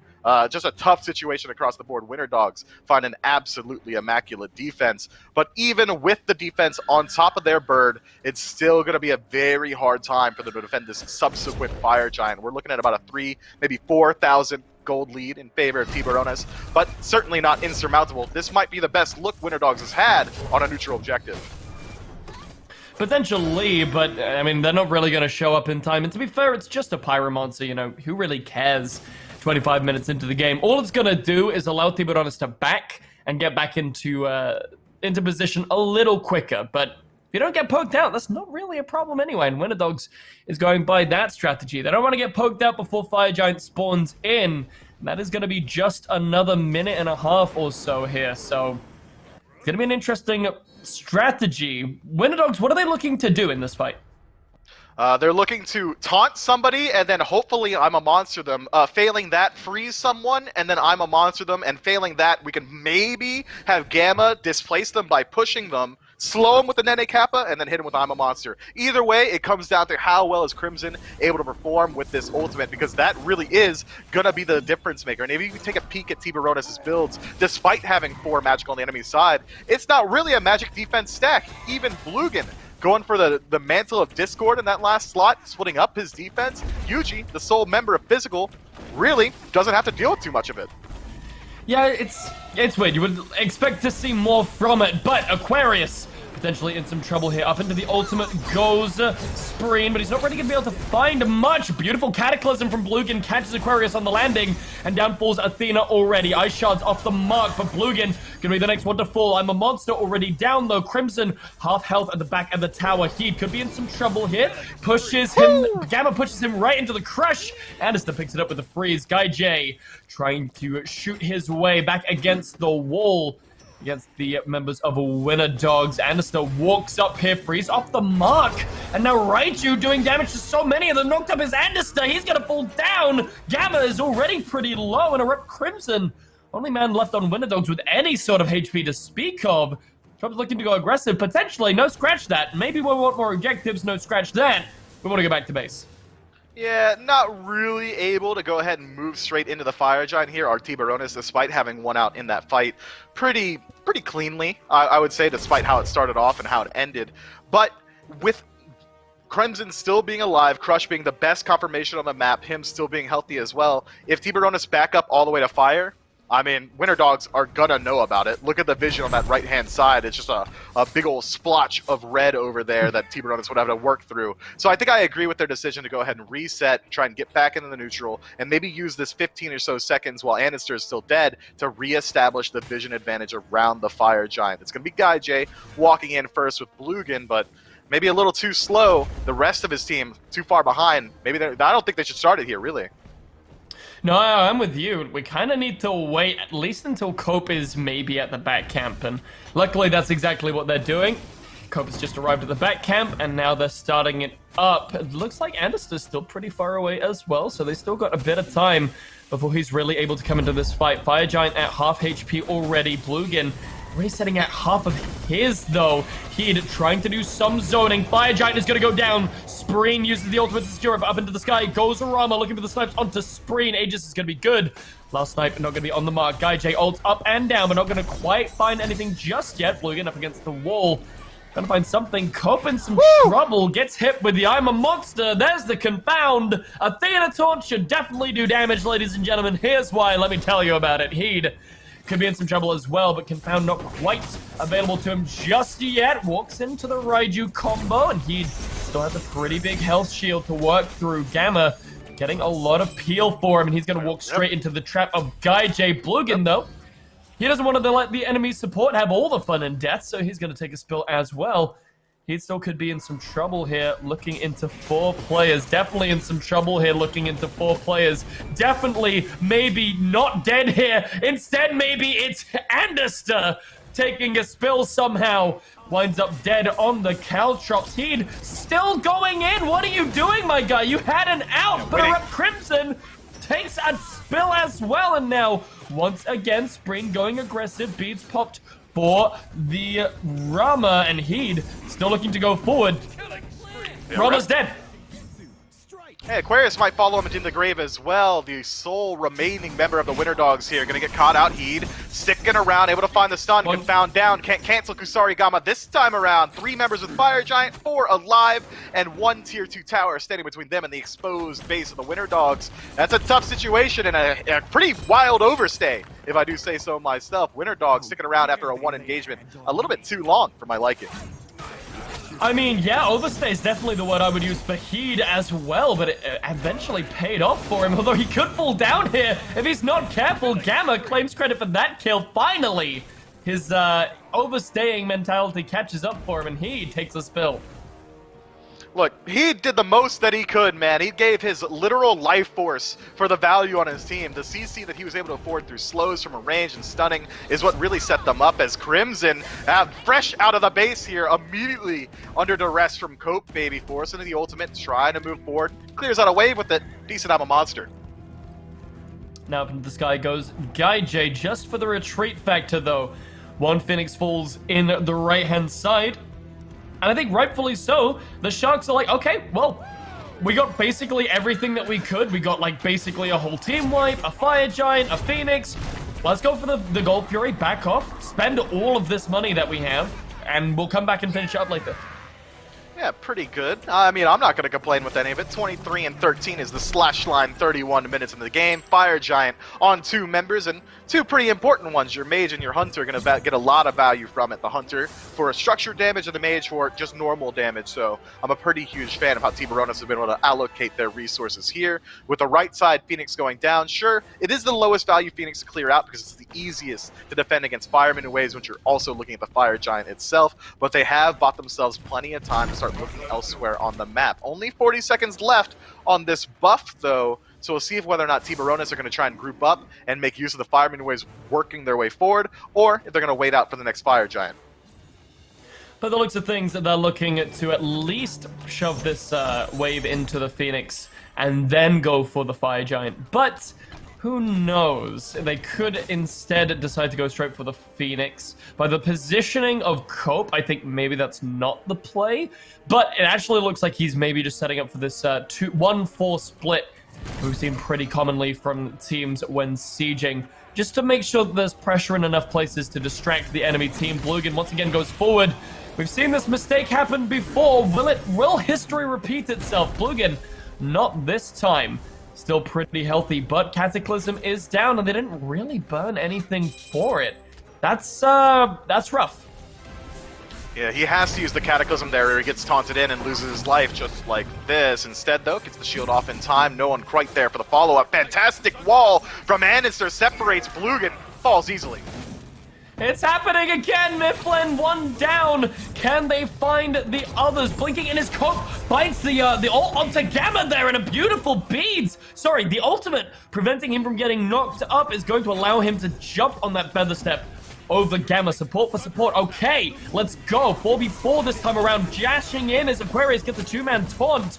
But going straight into that line now is he. Damage is going to be good for now. Aquarius falls down to a very small amount of HP. Crimson in an even more delicate situation. But he's going to be able to back off to the fountain for now. Now it looks like the Sharks are just going to shove up that mid wave, let it go into the Phoenix, and now go for Fire Giant. After backing. Shoving away that Backing left side fast. Phoenix. So good. Right Phoenix already down. Fire Giant certainly on the menu and has already respawned. We saw that Tiburones hit it with a multi-man, just 20 yellow pings, triggered by fight or flight, actually. But it's going to be okay as they work their way forward towards this neutral objective. Winter Dogs really doesn't have a horse in this race. Gamma still not respawning for the next 10 seconds. I don't imagine we see the Chaos team work their way forward for the defense. Enhanced Fire Giant should go the way of Tiburones pretty freely. Here's my question though, if Winter Dogs don't try and defend this, do they have a chance at like coming back? They do. They certainly do. All they need to do is wipe the enemy team twice. I would say twice. The first one to get their right Phoenix back up, the second one to get their left back up, and then they're right back into the neutral. 34 minutes in, this gold lead is starting to mean less and less. Both teams already rapidly approaching full item slots. I think Aquarius finally finished up his last item, and it's just Gamma working on that last item himself, likely going to be a Breastplate of Valor for the additional CDR. But now Enhanced Fire Giant on 5 members, 1 Phoenix standing between Tiburones and the exposed Titan of Winter Dogs. It's a pretty tough situation, but the defense can certainly work. We've seen what the strategy is for Winter Dogs. Have Aquarius engage with Confound, and then have Anister wall off whoever he pulls, so you have an isolated environment to take artificially manufactured 5 versus 1s. See if it works out for them. Sharks once again backing to base just to make sure they have absolutely everything that they need. They have their lunch boxes, they have their water bottles, they have their spare pair of clothes in case everything goes wrong, and now they are charging up this mid lane. Meanwhile, on the right-hand side, have a look. Cope looking to push up with this fire wave, just to make sure that they have as much pressure as possible. Left side fire wave as well, right behind them. This is all going to culminate at once. This is it. Winter Dogs have this one last chance to defend. It is now on Nether. Blinking in. Blugan gets a pretty decent Cataclysm onto just Athena, but the damage isn't going to be so good. He'd taking the brunt of the Phoenix for now, and Gamma already falling down low. Cope blinking into the back line. Bye-bye, Big Yuji! He's dead before he can make it up into the sky. Down falls the Phoenix. Up into the air goes Apollo. He's on that chariot looking for a place to come down. Finds 2 Guardians, but doesn't hit them, instead going just in front of them. Anister decides to stay still and get a kill onto Cope for a little while, but that Titan is wide open. Crimson is able to find a kill onto Blugan, but the damage onto the Titan is going to be good. Are they able to find it? No, they are not. 4 people still left standing from Winter Dogs. Only 3 for the Sharks, but it's not going to matter. The damage is good. 2-1 are the Sharks. A hard-fought battle, I think, is a soft way to put it. That was a back-and-forth set through and through. These teams highly competitive with each other today, but this time around, it's gonna be the Sharks coming out on top through superior positioning, team fight ability, decision-making. They eat at the chillest restaurants, and they hang out with the hottest guys, and they're looking good doing it. They even get invited to all the cool parties. I think at the start of that game, we saw them really struggle with the macro. Kind of fixed it out at the end there, but once again, it's not my job to tell you about all the intricacies of the game. We'll leave that to Finch and Gore in just a couple minutes, ladies and gents, so stick around and we'll be back.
Well, the Tiburones de Tijuana got it done. The Sharks of Tijuana are your victors here of set number 2, but it was not easy by any means. That was 3, close to 40-minute games back to back there, Gore. And eventually, this Tijuana's team was able to come out on top. But it really wasn't easy for them. It was usually they were able to do okay in the early, but it was this late game where both these teams seemed to kind of struggle finding it clean. But the Sharks found a way to get it done, man. Gore, what did you see as kind of the biggest differentiator for you? Because my thing is that it's Cope, the guy we're showing literally right now. Who did you think that it was? Yeah, I think between Cope and Spreen, you have to really start to draw a line. Spreen had a really good game, Cope had a really good game, and was able to showcase, I think, a really good Wheelish, even though the team as a whole didn't have a lot of synergy with it, in the sense that there were not a lot of knockups just to apply for that ult. You had to rely on yourself. For the most part, the Geb Shockwave, once you get into the team fights, made things a little bit easier, but also the damage numbers. I mean, Wheelish is just such a solid jungler. I'm actually surprised we don't see more of her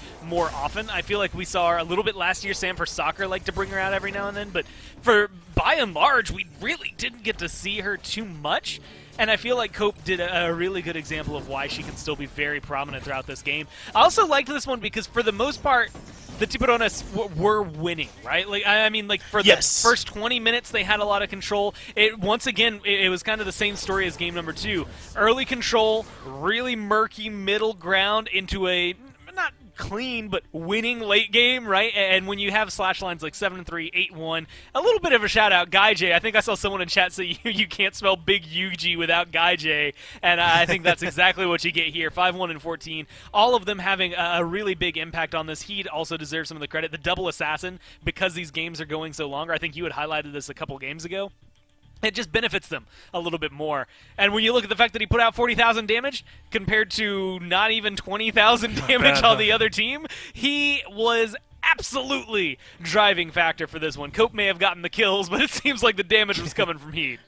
Yeah, he and Spreen were the ones providing quite a bit of that damage there for him, wasn't it? And I think that if you're on the side of Winter Dogs, there's clearly some stuff that you got to clean up a little bit, right? I mean, they were able to have some really good early games for the most part, but they just could not keep it together in the mid to late. So they know their areas of focus. They can, for the most part, get ahead in those first 10 minutes pretty reliably. It's just a matter of keeping that momentum going, because they know exactly where they can go. And if you're on the other side, if you're the Sharks, you're just feeling good. It wasn't easy, but a dub's a dub, right? And then you can just go ahead and enjoy that. So let's go ahead and take a look at the schedule. We finished up with Europe yesterday. Saw some big wins there, like Elysium getting their win, Accounting Department. Earlier today, Sturdy Artisans, had a big win over the Hoofs. We just saw Tiburones find their win. And next up, we're going to be seeing Average Joes versus the Fishies.